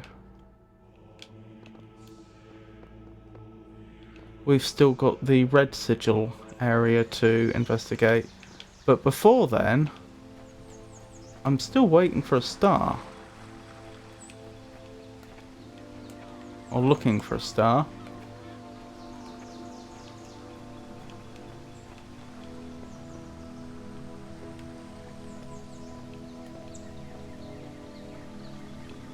I take it I can't come in here yet. No. If I could smuggle 2 jammers out, I could try and jam those 2 hovering bombs and see if I can get a star going that way. The only thing that worries me is that is actually closed. And I'm not sure if I got past the hovering bombs, whether that would actually... whether I'd actually be able to get in.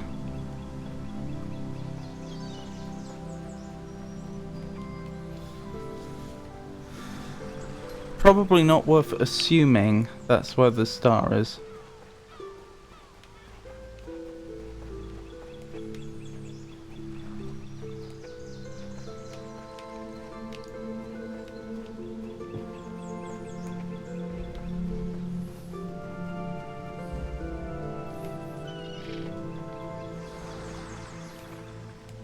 Trouble is, I don't really have any leads on where it could be. Oh, this is all reset. That's not ideal.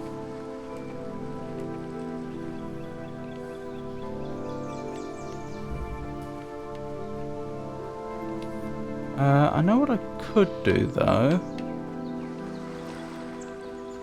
Was it the orange sigil puzzle that had all the boxes? I think so. That would make parkouring about very easy.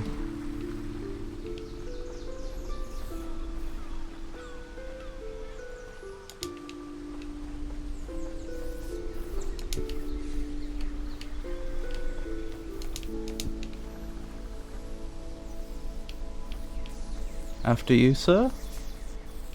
Or madam?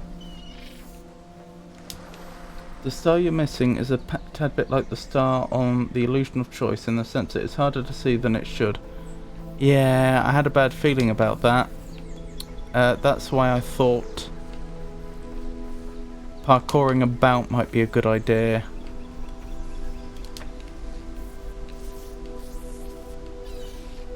Ah, that's where the other box was. But I know for a fact I had 2 connectors, didn't I? Yes, there's the other one. Last time I did this. Okay. I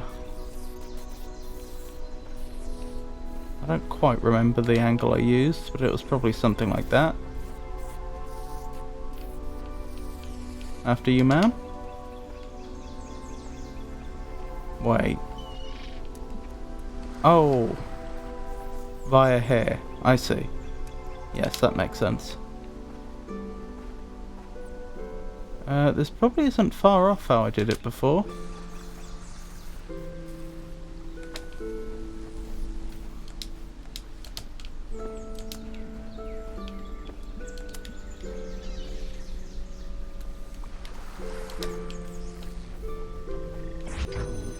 Excellent.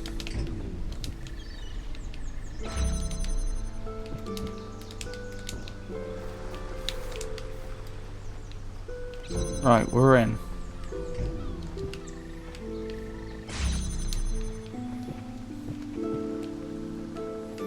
Shame this one doesn't have any jammers in, really. I suspect it would be quite easy to get one out. Not necessarily, actually, but I suspect it would. Right.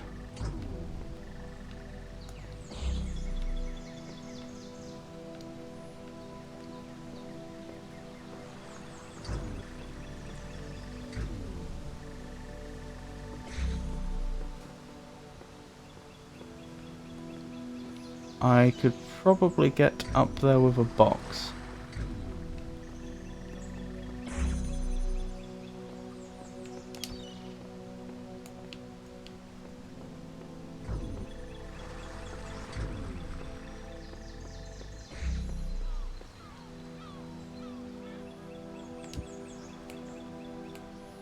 There we go.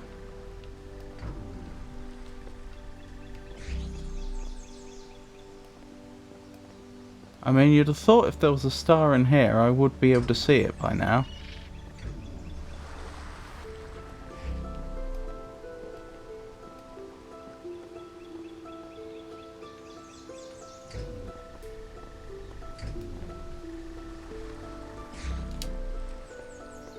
Let's keep exploring.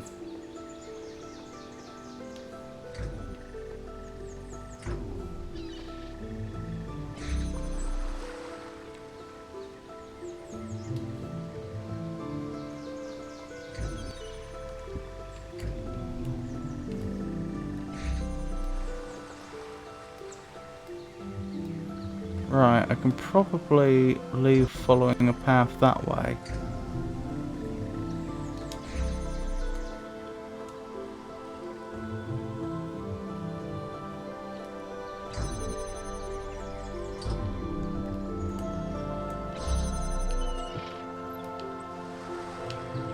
Ah, that's suboptimal. I'm not convinced I'm going to be able to reach another box from down there. There is a solution to this.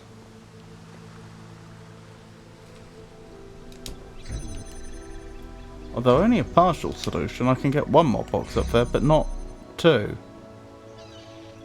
Which is a problem.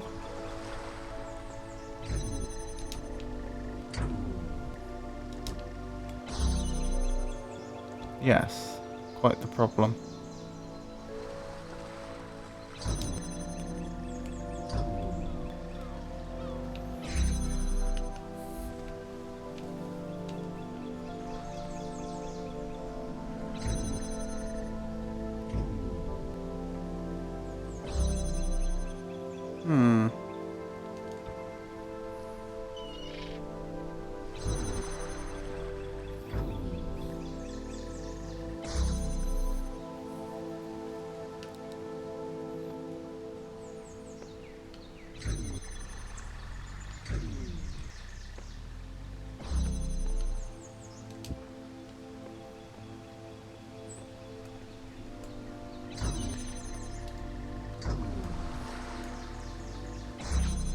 Trying to think if there's a straightforward way around this. Not sure there is.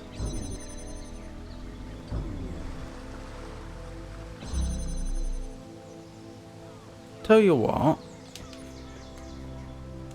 It's clear that I could get two boxes out of here, out of this puzzle, quite easily if I wanted to. If I can find one more puzzle that I can get a single box out of, then I can get 3 boxes in the outside area here, the main hub area, and that should allow for quite a lot of exploration.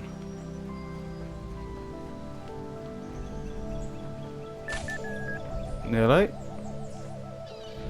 Oh, I remember where the box was on this one. Not sure it's going to be easy to get out though.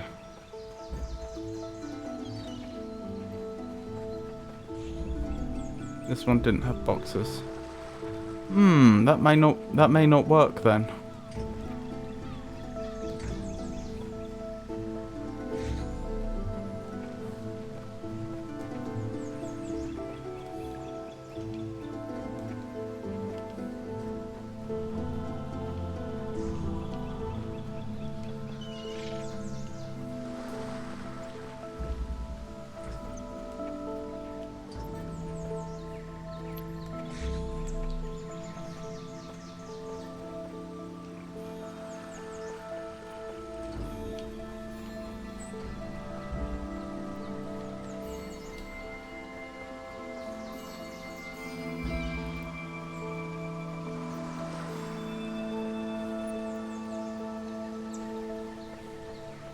Okay, let's have a bit of a look around in here.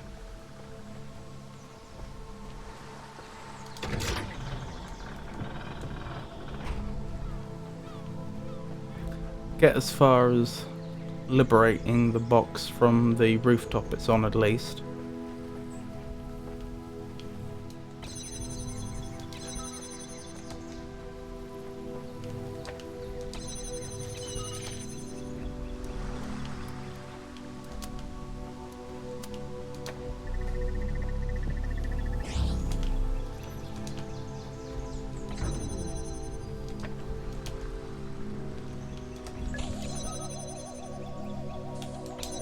There we go.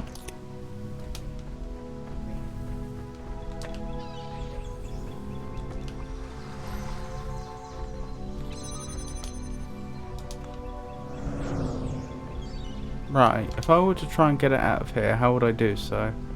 With difficulty, I think. I could try going that way? I get the feeling a force field isn't stable enough though. So if I remove that for the time being, can this support a box? It doesn't look like it wants to, does it? Wait, am I walking on it? Ooh. Maybe this is more stable than I thought it was. No!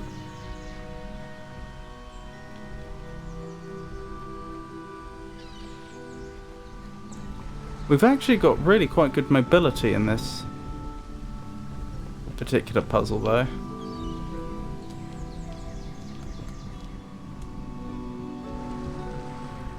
Oh.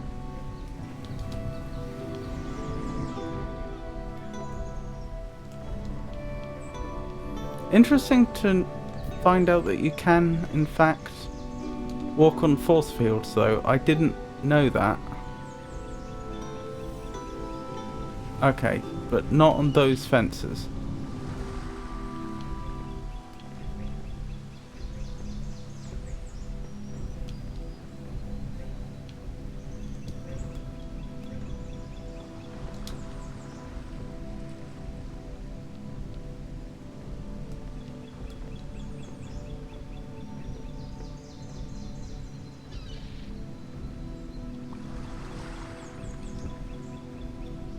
Oh.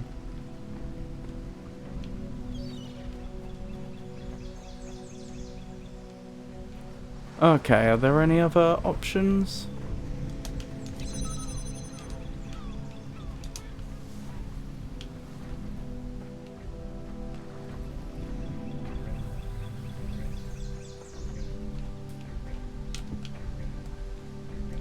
Oh, hello. Found you. Wonder if I could smuggle a couple of boxes in then.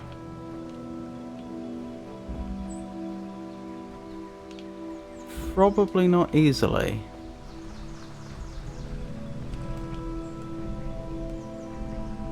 This was a very intense experience for me.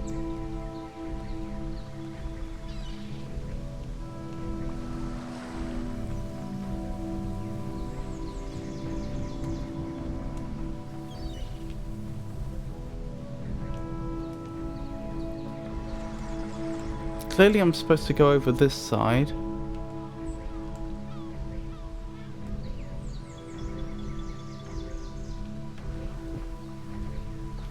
I think I see how it's supposed to be done. Okay.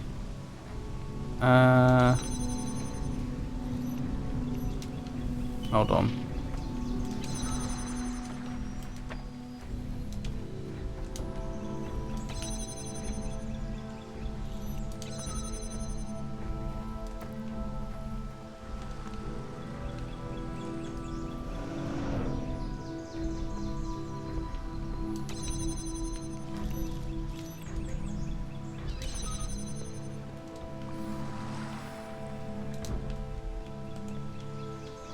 Like so. Excellent.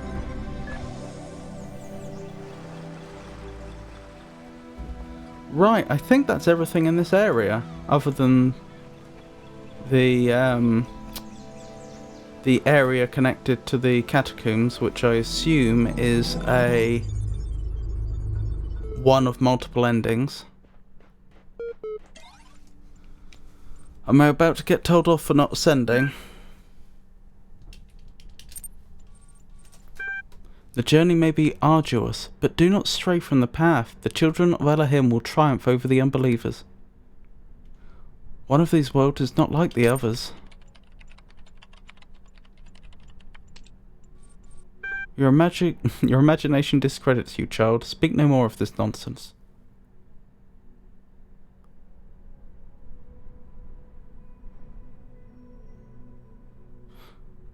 Which one was vastly different?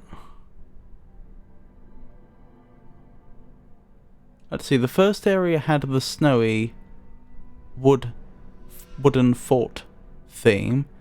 The next one had the Egyptian theme. Then we had the Greco-Roman, and we've had what is essentially Greco-Roman again, although perhaps a tad more medieval.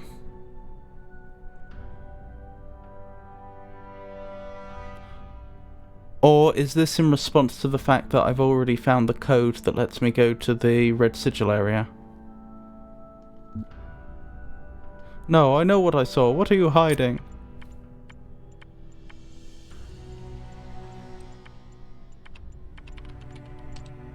I know what I said. You're right, I must have imagined it. Heresy will be silenced. Attempts to defy this will... Sorry. Heresy will be silenced. Attempts to defy this will be shut down. Oh, I see. To defy silencing heresy. Heresy will be silenced. Attempts to defy this will be shut down. Do not try our patience. We are on control here.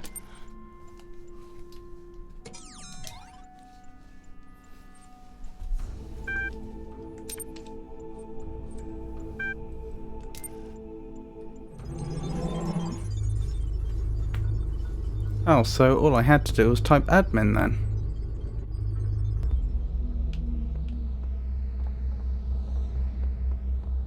Right.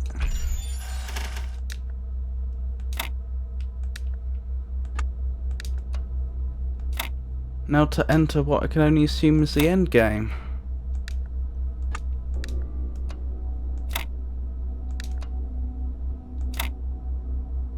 That's not going to work.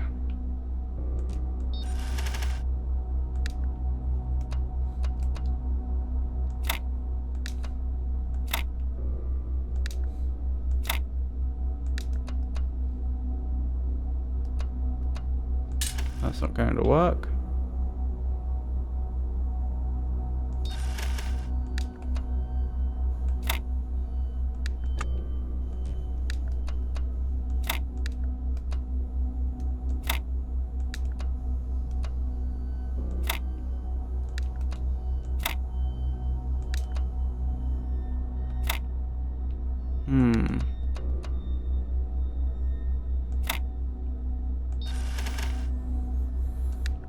So is the implication that they controlled our character for a brief second? Or is the implication that they were controlling the terminal and so were able to type whatever they wanted into the terminal?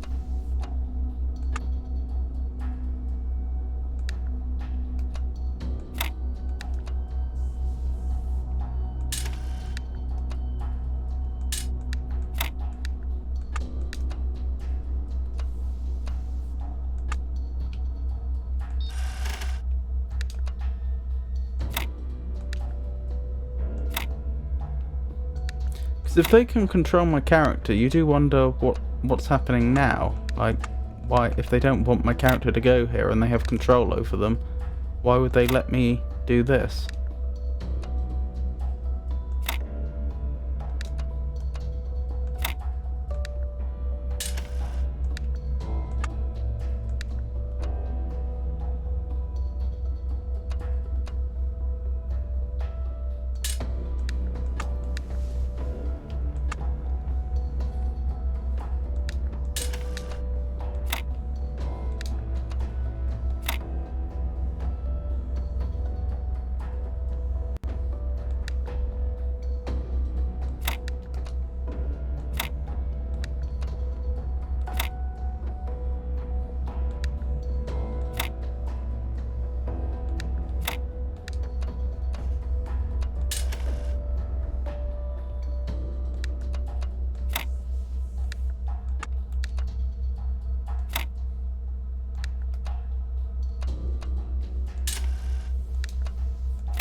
Hmm.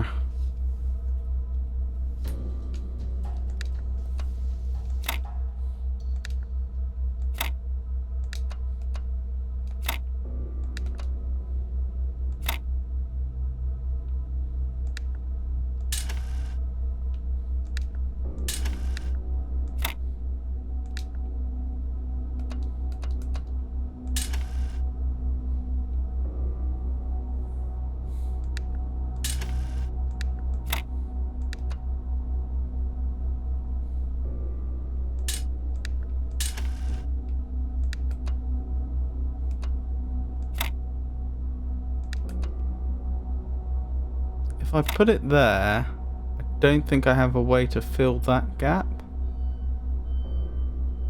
But if I put it there, I can fill that gap.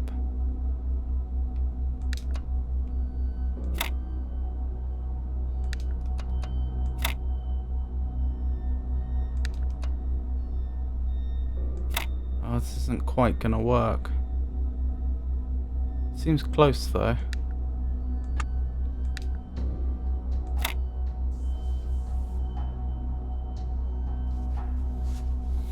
Oh, that was one of the rules I came up with in the initial game, wasn't it? Because these are all tetrominos, if I ever bisect an area and the remainder is not divisible by 4, I know I've gone wrong.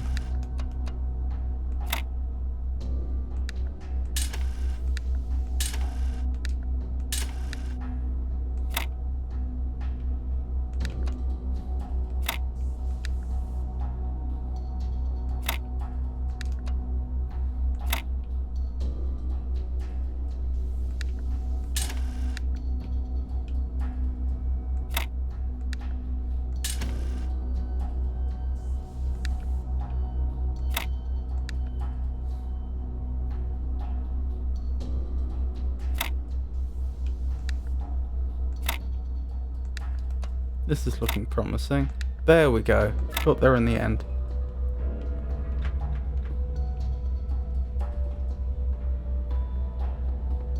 Ooh, what have we found? Interesting. Very interesting.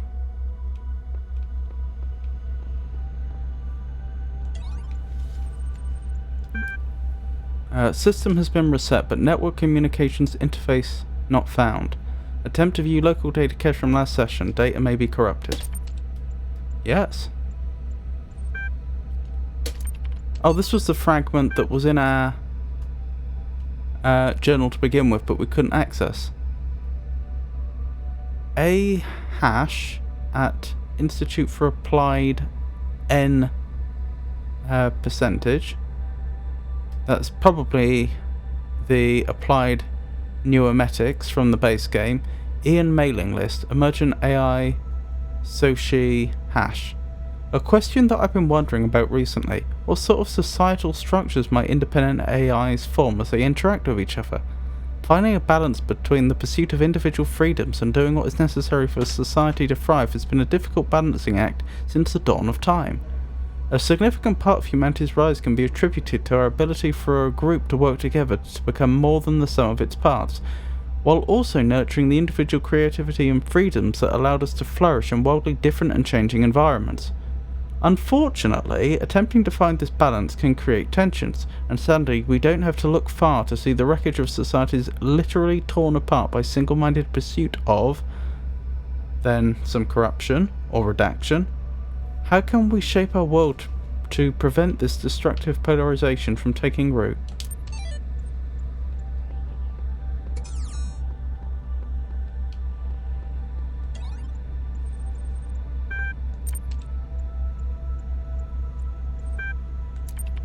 Interesting. That appears to be all.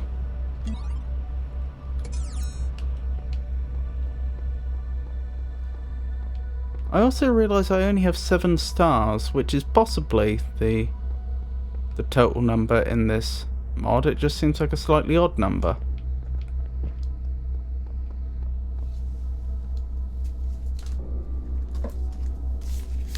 What did the other packs have? The other mods, I should say. 8, 9, 8. Yeah.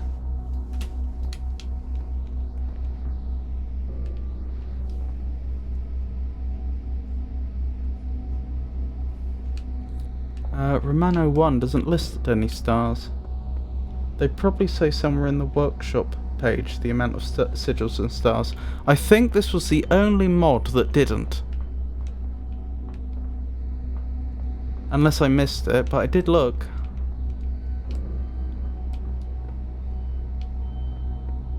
There's gems over there. Yeah, Romano 1 doesn't have stars.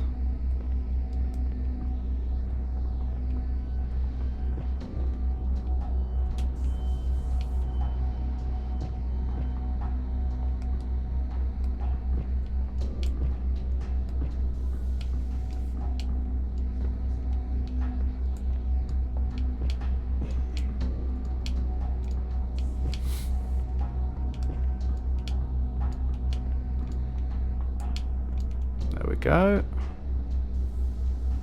Give this another go. Oh. There might be an invisible wall there preventing me from getting over. Do you have other mods in your list? Can't show you from here, can I? I currently have Romano 1, Romano 2, Outfall and Sanctuary all installed. I think I still have Rebirth installed even though it doesn't work. Yeah, I don't think I can get over there.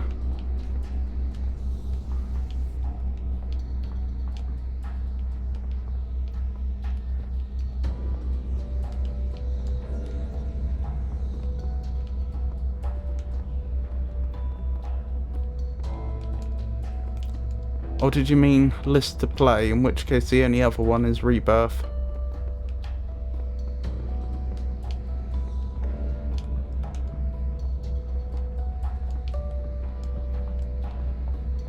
Doesn't seem like there's anything else to do here. It's a shame Rebirth doesn't work.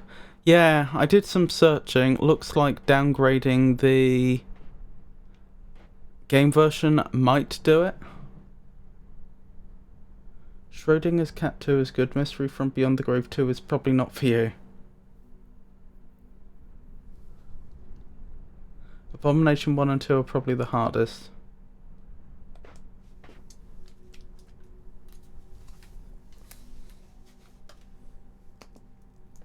What makes you say that Mystery Beyond the Grave 2 is not for me?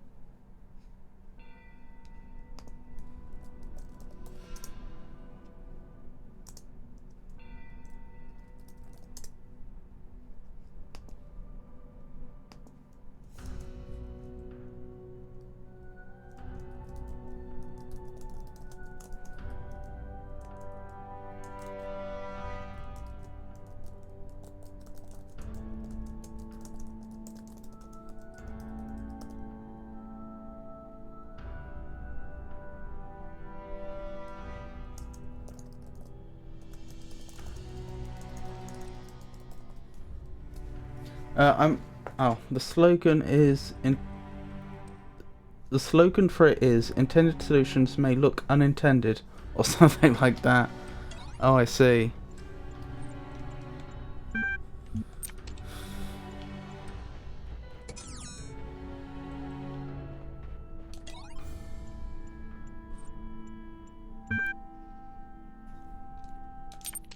I'll probably be at the very least taking a break from the Talos principle after Rebirth if I can get it working, otherwise after this mod.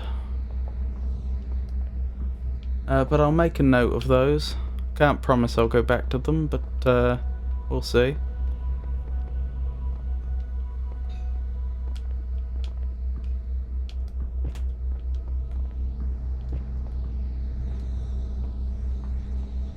I feel like I'm missing something. I feel like 1, there's likely to be at least one more star. Maybe there isn't, but I think it's quite likely. And 2, I feel like I'm... with the whole dialogue about there being a different area and then getting the dialogue here and so on, I feel like just with the base game there should be multiple endings, but...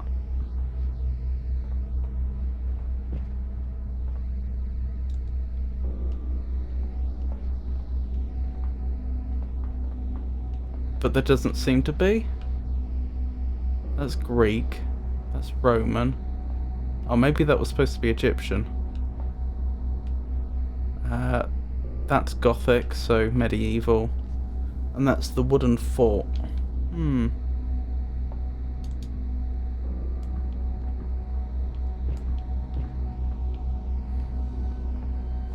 I might check the store page for this once more. Make absolutely certain I haven't missed something.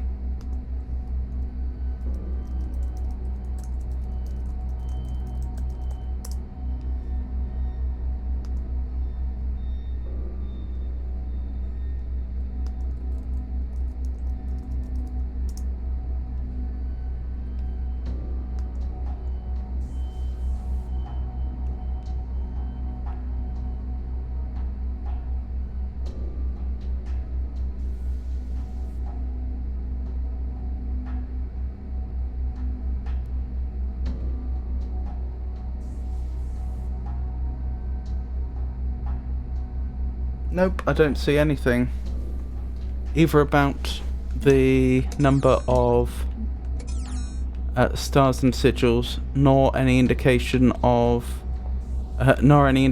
whether there's an additional ending or not. I don't suppose you know, Eddie Morale, whether there's multiple endings or not. Because I could just go straight to the... Hello. Oh, I may have found what I was looking for. Never mind.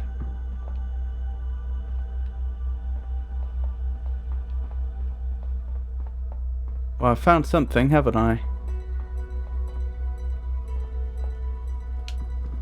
Oh, 7 for the 7 stars. That answers both questions. I want to say I remember there are 3 endings, but I'm not sure at all.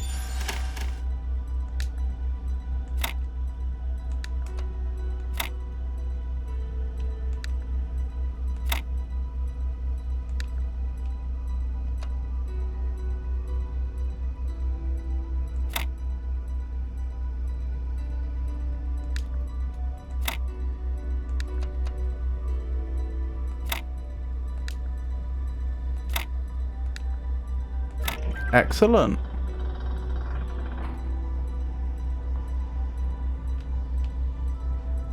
Do I just jump down there? Oh, there's a fan. So presumably I'll rise? Rise into the light?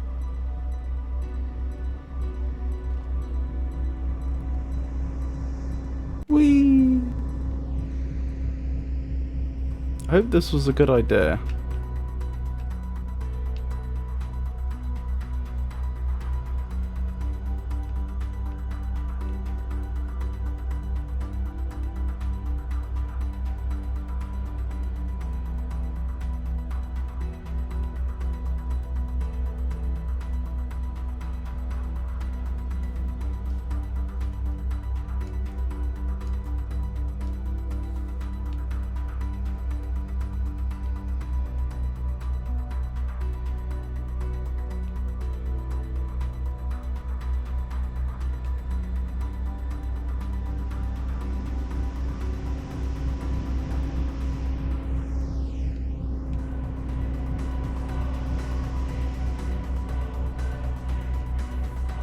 Getting there. I suppose I shouldn't complain if ascending takes a while.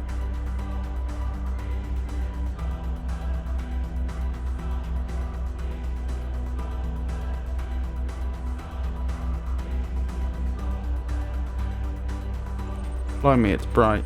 Ending 303. Stars rise above the divide.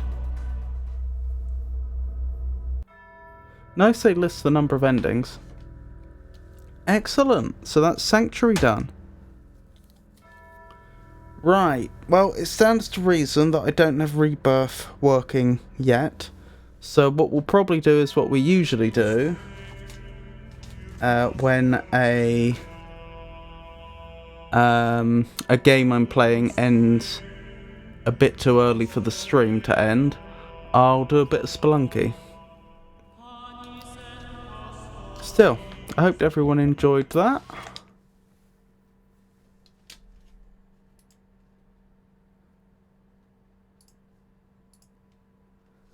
And people are welcome to stay around for a bit of Spelunky.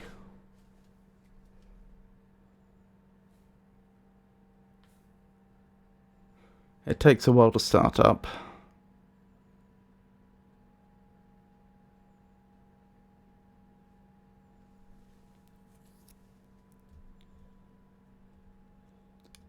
it's still starting up.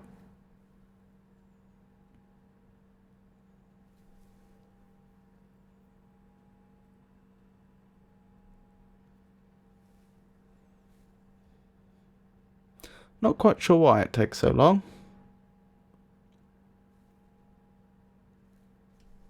There we go. Sort out video capture. Excellent. Putting the faded photo in my pocket, I squeezed the whip at my side and held my hat against the wind. Excellent. So, next time I stream, which will be Monday, if I can get Rebirth working, I'll be doing that. Otherwise, I'll be doing something else. Possibly The Legend of Kyrandia, if I can get that working.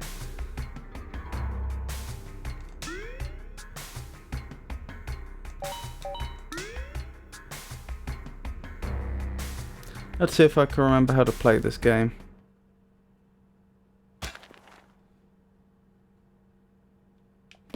How far did we get with the old tunnels? Jungle, that's all. Okay. I don't remember what he needed for the next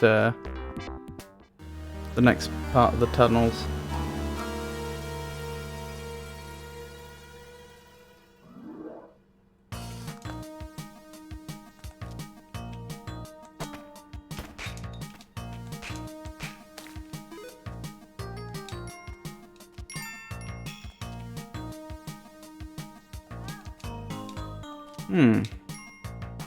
Damsel's got herself into a bit of a predicament, hasn't she?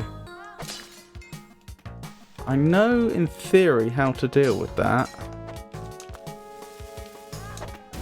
Like so. But as you can see, I'm not very good at it. There we go.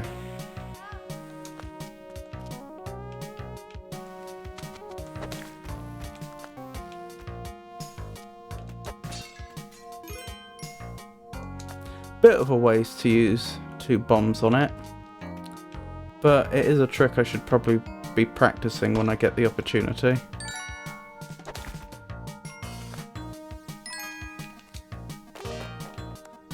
Leave me alone, Spiddler.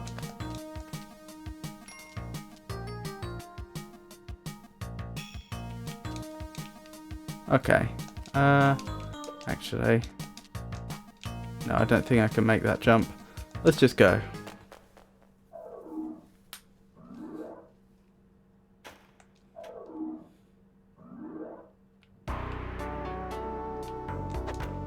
Whoa.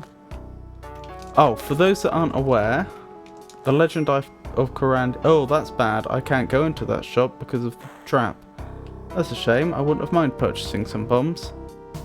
What was I thinking? The Legend of Kyrandia, since I didn't mention, is an old adventure game. I played it when I was much, much younger. And because I didn't know about keeping multiple saves or anything like that, I managed to get myself into a position where it was impossible to win the game. And then, even though I'd been playing it for many, many hours up to that point, I have been told by a viewer at one point that apparently, based on what I knew, I must have been very close to the end. And so I thought it would be nice to go back to that at some point.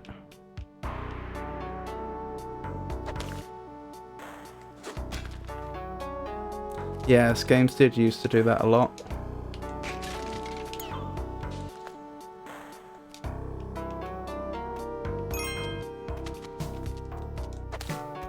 No! Oh, the damsel survived, just.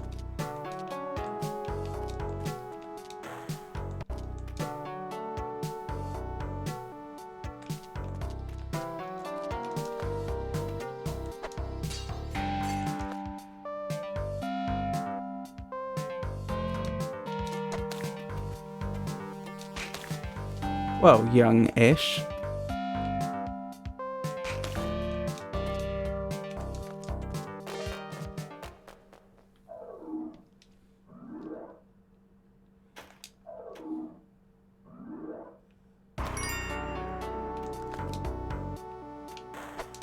Not very young.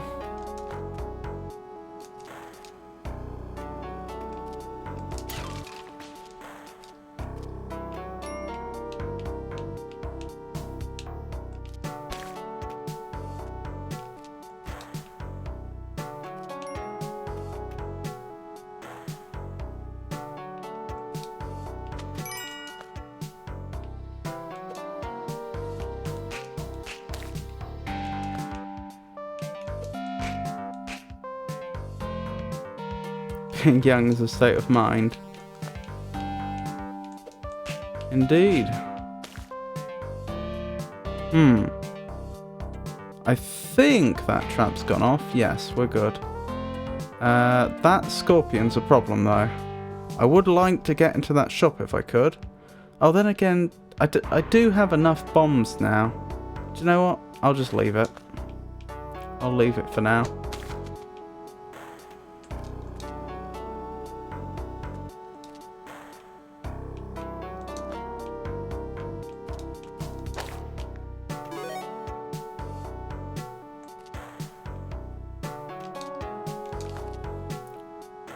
So far, so good.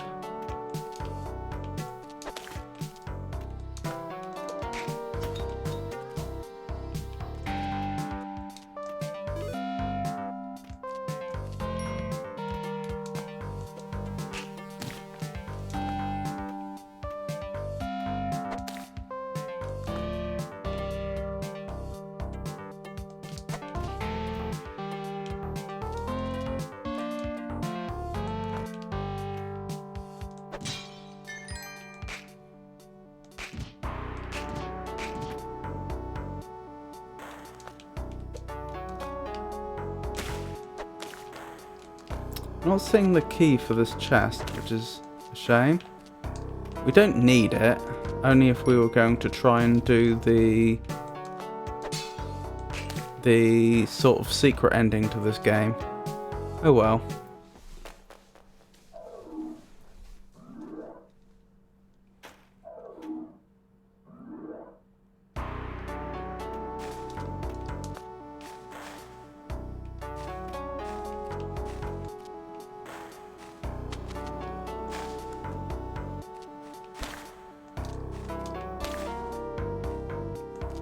Don't think I'm getting that way easily.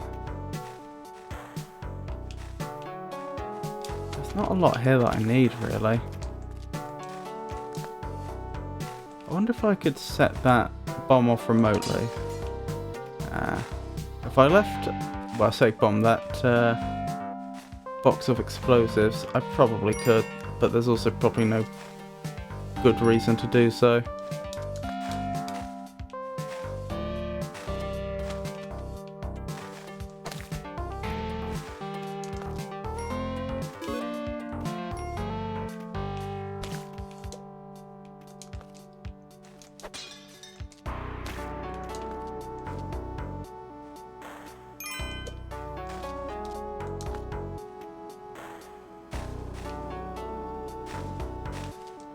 No!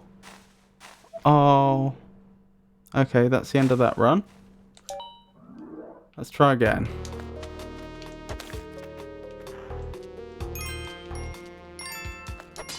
I was just thinking how well it was going. Obviously I was trying to jump on the ledge above me, but I managed to fall slightly short.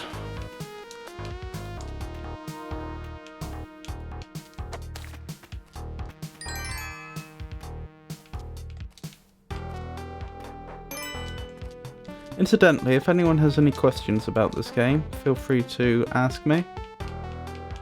I know I've talked through how the game works and so on quite a lot before when I've played this game.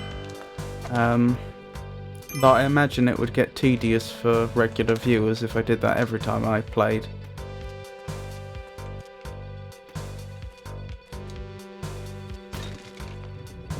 Don't mind if I do. I mean, I wouldn't mind that gem, but I don't think I'm getting back up without using a rope if I try to get it, so I'd say a A rope's probably more valuable than a single gem. Ever tried Slay the Spire? Amazing roguelike deck building game.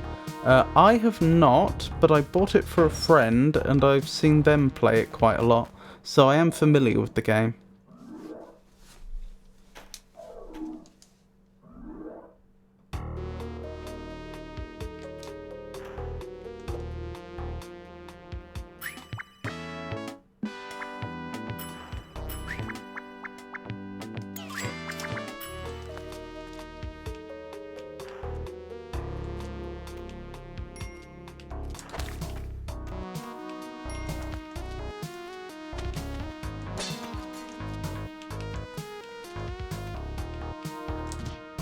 It's funny you should say that, actually, because this friend was a big Spelunky fan as well.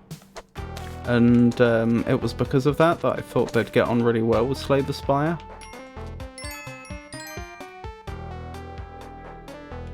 Okay, I really want to unlock that character, so I'm just going to use up a bomb to create an easier way down.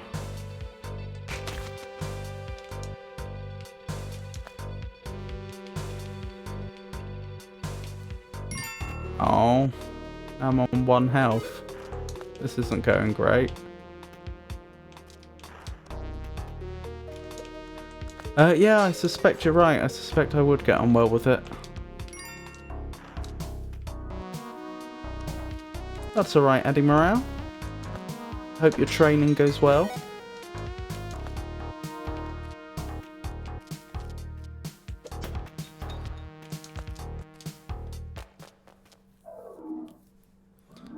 Probably only do about half an hour more of this or so.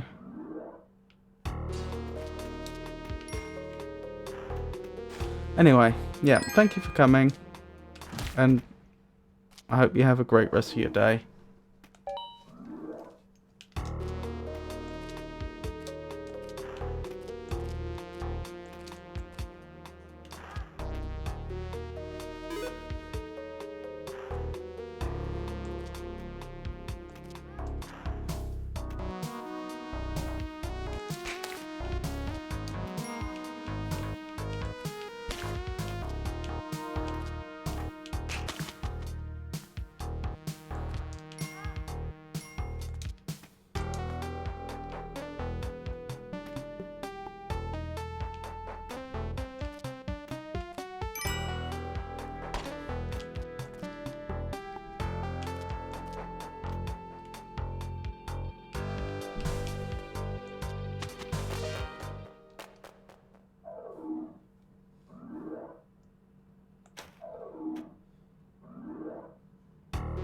Goodness, we didn't do well for gold that time though, did we?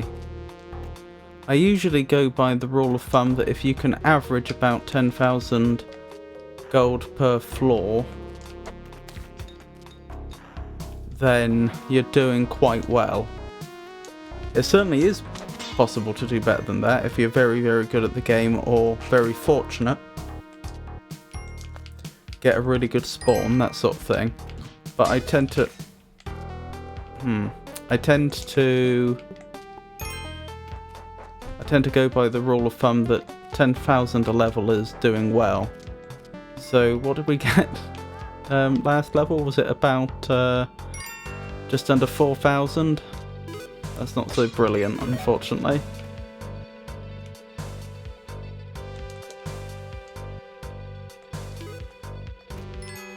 Making up for it this time though. Right, she was able to take an arrow, but she won't be able to take another. The damsel has just as much health as the player spawns with. That is to say... actually, this is not a great situation.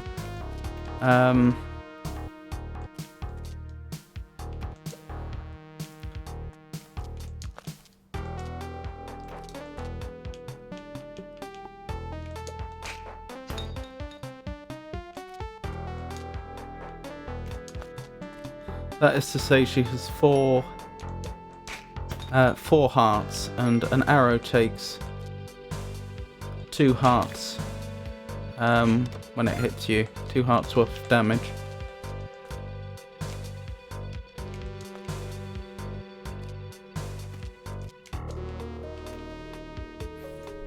Yeah, we did well that time. We almost made up for our lack of good fortune last time. The question is, do I take the shotgun? I don't think so. It is tempting. The shotgun is an amazing weapon, but it does mean that I would have to be carrying it around for the rest of the game, which, I mean, it's doable, but it would be limiting. It would slow me down. And also there are some other items that we probably need more, which weren't in the shop that time, but might be in subsequent shops, so I'm not over eager to spend all my money.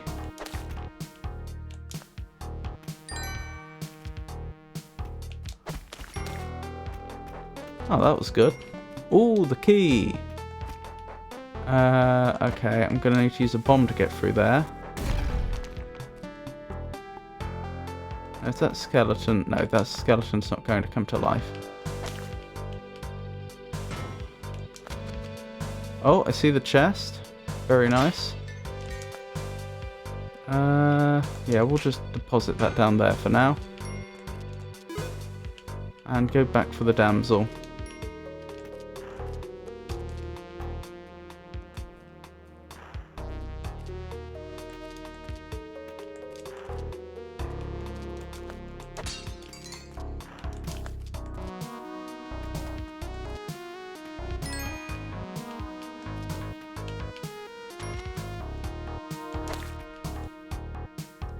So far so good. Deposit her in there. Excellent. We've got the Eye of Ujat. That does 2 things. It allows us to see hidden items in the terrain. If you look about now, you'll see we can see that there are gems in various bits of dirt. Those gems were there before, but we couldn't see them. The other thing it does is it reveals a secret exit from one of the jungle levels. So there's different regions in the game. We're currently in the oh, I missed that. That's a shame. We're currently in the mines. There's also the jungle, the ice caves, and oh, blast! Oh well. There's also the ice caves and the temple. And as I say, the Eye of Ujat lets you see a secret exit from one of the 4. Oh, they come in 4s. I should have also said. It'll let you see one of the. There's going from one of the jungle levels, which I think can't ever be the final one, so it's one of the first 3. There will be a secret exit that will be buried in one tile, and which it is not impossible for a player to find it without the Eye of Ujat, but generally that requires tremendous luck in the spawn, so that it's much more visible than it otherwise would be. In most playthroughs, it would be next to impossible to just stumble across it. We're in the jungle now.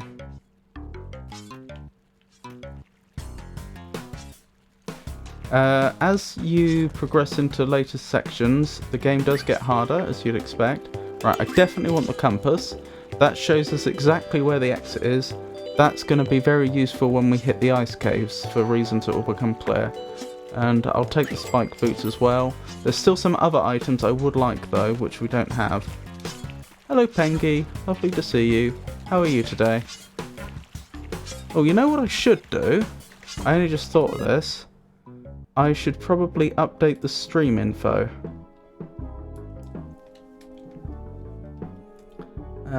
So we're not doing Talos Principle, we're doing Spelunky. If it wants to load. That's not loading for some reason. That's a shame.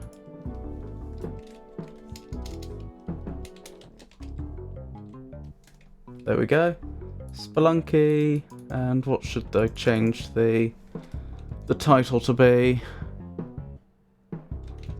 Post Talos Spelunk.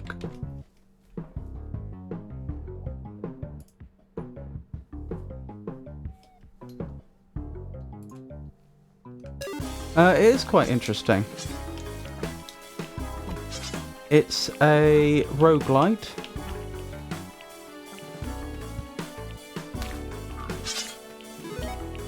That caveman is not going to have a happy time there. The goal of the game is to reach the end and defeat the final boss. There's... Oh, uh-oh. This has gone badly. Okay, could have been a lot worse. There's at least 2 endings that I'm aware of. I've only ever completed the first ending, and only ever once, and that was on stream a few weeks back.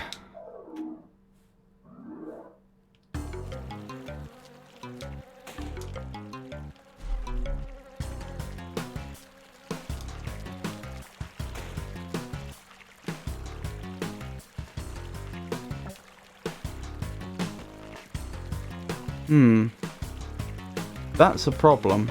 Ideally, I'd want to land on the caveman's head to save me fall damage. There we go. I will use a rope to get to that box. Oh my goodness. I'm pretty sure we'll take full damage there as well. Actually, no, I think we'll just avoid it. I do not like the look of the bees, but judging... because we have the compass, there's that big red arrow that's pointing us to the exit, and it looks like it's straight through the hive, which I'm going to avoid if I can. Good. We don't have to go into the hive. Why is there a bee down here? Okay, we're good. We're good. That could have gone a lot worse. If I'd defeated the queen bee, I would have got some useful drops, but that would have probably just been the end of the run. I hear rushing water is telling me that this level has a modifier, and in this case the modifier is that the bottom of the level isn't actually solid ground, it's a massive river in which piranhas live. I would love to have your boomerang. Oh, not another hive. What is this luck? I didn't even know you could get more than one hive. I suppose you can. I mean, clearly you can, but... oh well. There we go. What? Okay, this is a buggy spawn. This isn't supposed to happen. The player is always supposed to... oh no. Oh no, there's the way down. I take it back. I take it completely back. Oh, the only way down is through the hive. That's suboptimal. Oh well, I do have the boomerang. I think I lucked out there. That was the drop I was talking about. I think that gave me a whole 4 health. Royal honey. Wonderful stuff. It may have even been 5 health, actually. Not sure. That stuff isn't, though. As you can see, massive river with piranhas in. I'm just going to bomb my way through, I think. Safest way to handle it. Does mean I'm very low on bombs now, though. We'll have to buy some more when we get the chance. Also, we didn't see the entrance to the black market, even though I have the Uja eye. So I suspect I've walked past it or just didn't go to the part of the level where it was. So we're not going to the black market now, I don't think. I don't think that can spawn on the last jungle level. Bit of a shame, but the way it is. What was I thinking? I was going to say one other thing. Oh yeah. The levels are supposed to spawn so that a player can always make progress without having to use consumable items. Consumable items may allow them to get additional things that would be very, very useful to them later in the game, but you're always notionally supposed to be able to get to the exit without it. And very, very rarely you will get a buggy spawn where that isn't possible. Where, for example, you have an entire... You may have noticed that most of the levels have essentially 4 layers as you drop down. Sometimes you'll have a layer that is completely cut off from the layer below due to some spawn quirk. But that is quite rare.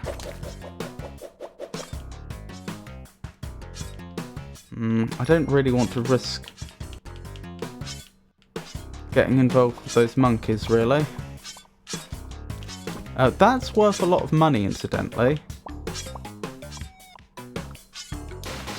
May as well see if we can get it to the end.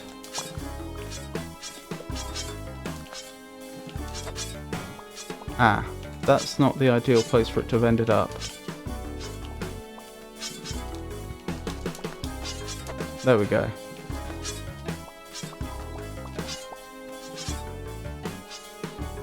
So far, so good. Oh, there's the end. Okay, chuck that down there. We'll follow after it. Okay, while this... Well, I shouldn't count my chickens till they've hatched, should I? What I was going to say is, while this was a fairly uneventful level, it was a fairly good one. Excellent. Oh, here's the Tunnel Man. Tunnel Man is some of the only meta progress you can make in this game. You know, progress that actually persists between runs. He can create shortcuts from the hub area to, that is where you are between runs, if you're not quick restarting like I am. He can make shortcuts to specific areas in the game so you can start later on in the game. You do not do that if you're trying to do well in the game. You might think being able to start right at the end of the game would be a huge advantage. It's not, because you don't get all the items you would have had earlier in the game, and the game is very difficult to do well in if you haven't accumulated items. But it is useful for just practicing. Anyway, what would he like? I was digging a shortcut, but there's a lot of monsters down there. Next time you see me, can you bring me a shotgun? Oh, he wanted a shotgun. Right, ice caves. I really would have preferred... stay away from me, alien. Uh-oh. Okay, this hasn't gone well. What was I saying? I really would have preferred had we managed to get an item that gives us vertical mobility by this point, but we haven't. By vertical mobility, I mean something that lets us travel vertically more easily.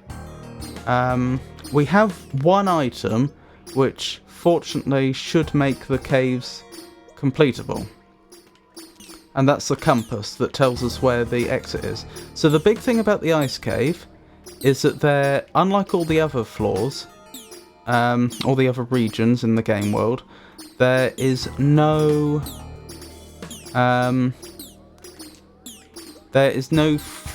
floor at the bottom of the world. It's just an endless drop, and if you fall down there, your character passes on.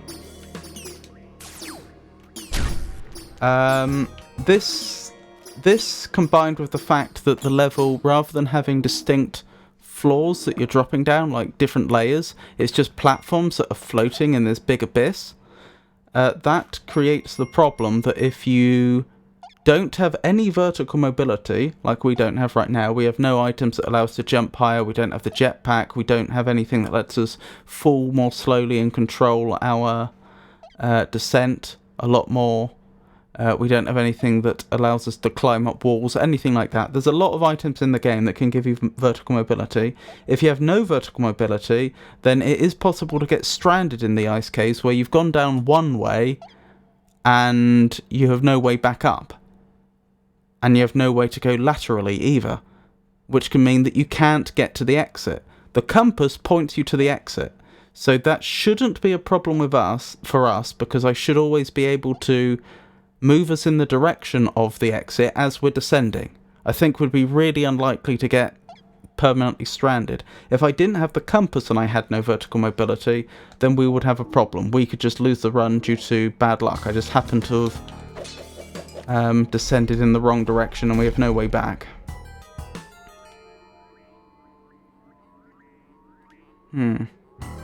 Problem with those aliens is when they...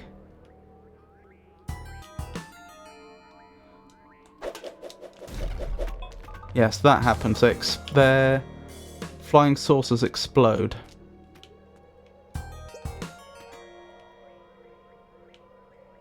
Which means you have to be very careful, because absolutely a flying saucer explosion could kill the player. Not only will it do quite a lot of damage, as you'd expect, but it can also knock you where you'd rather not be, such as off the edge of the world. Still, so far so good.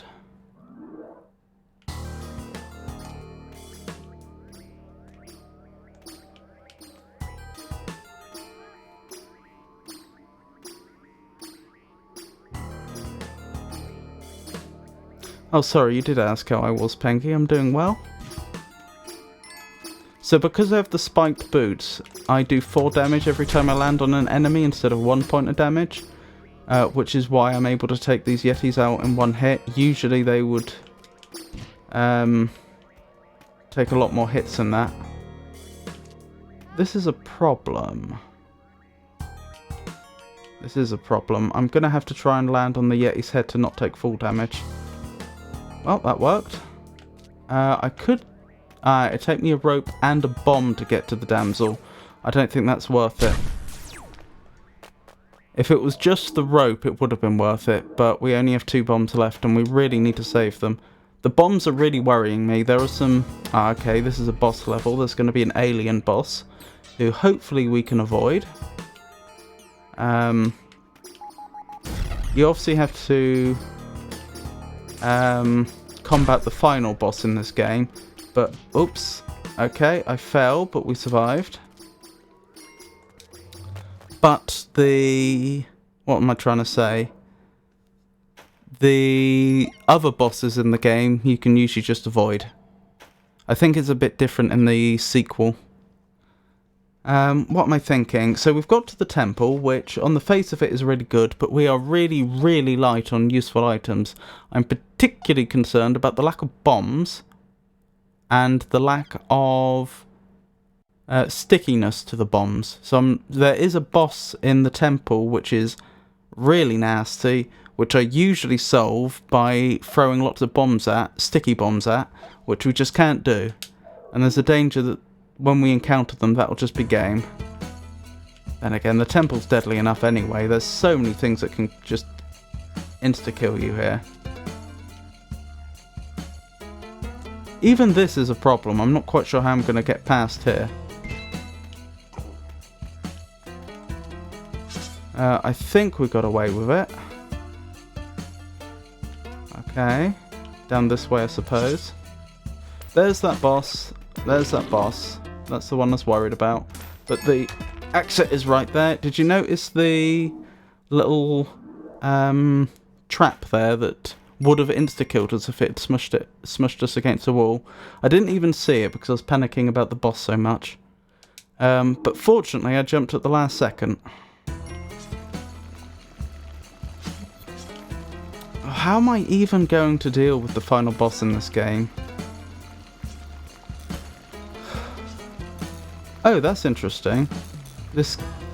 I know what this is. If I had... Well, I won't completely spoil it, but there's an area you can get to through here if you've done a load of other things in the game. Uh-oh. That's not good.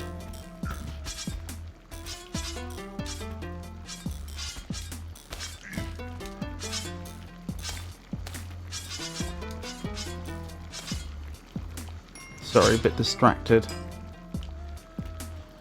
But it's interesting that it didn't stop the arrow.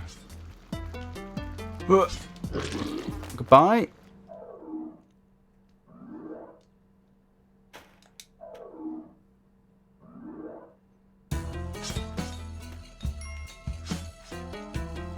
Oh no. Those are a problem. And this is where not having any bombs is also a problem. I could use a bomb now and try to circumvent it, but the problem is I don't know if, were I to go into the area down here, I don't know if I'd be able to get out again.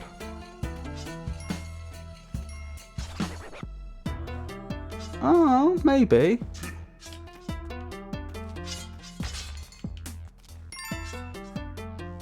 Oh, that...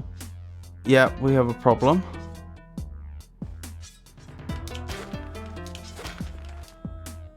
Shame I wasted a rope there, but never mind. I guess I do have to go this way then. Oh, I could have just gone this way. I was being silly. Those little... what would you call them? Those things. The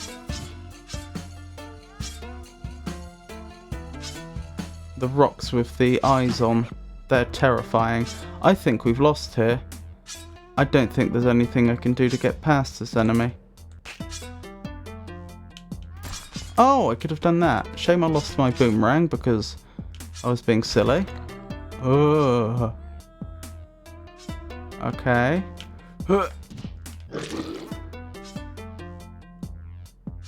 I don't know what to do. There's the arrow... Sorry, there's the arrow trap right there. Oh! I don't know why it died the way it did.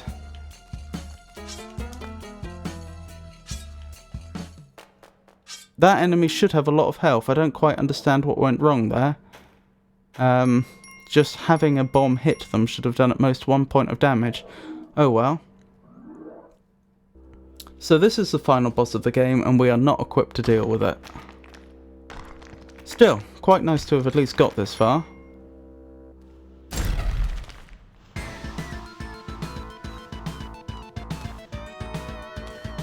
If I had bombs, I could have got to the freeze ray down there. But I don't.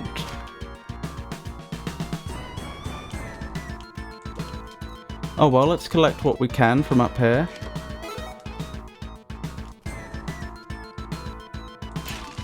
A parachute.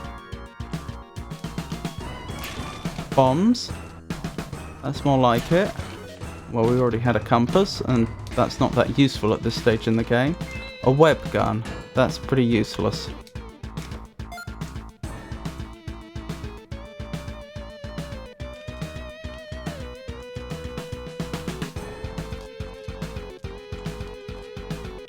I don't think we can make that jump over there. I could try it, but we might just injure ourselves.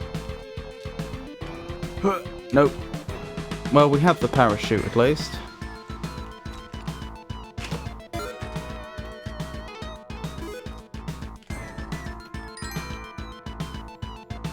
Now, can I get up there with a single well-placed rope? That's the question.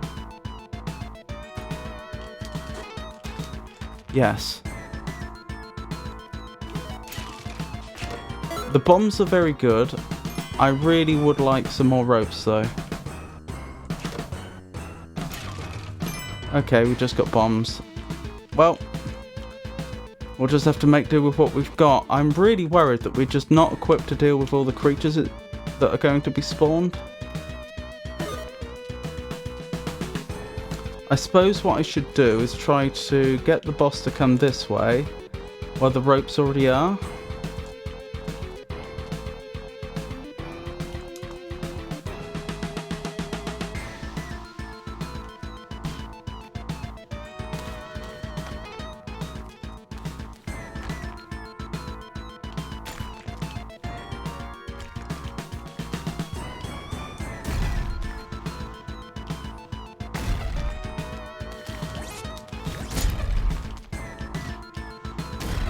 Oh dear, this isn't going to plan. And we're done. I got hit by the spider. Well, I was trying to run past the spider, bumped into the spider, then I was crushed. Oh well. So, I think we'll probably stop there for tonight. Thank you for coming, everybody. I hope you enjoyed it. I'll be streaming again on Monday from 4 o'clock British Summer Time. That'll either be the rebirth mod for the Talos principle, if I can set it up, or if I can't set it up, then it will be whatever game we start next.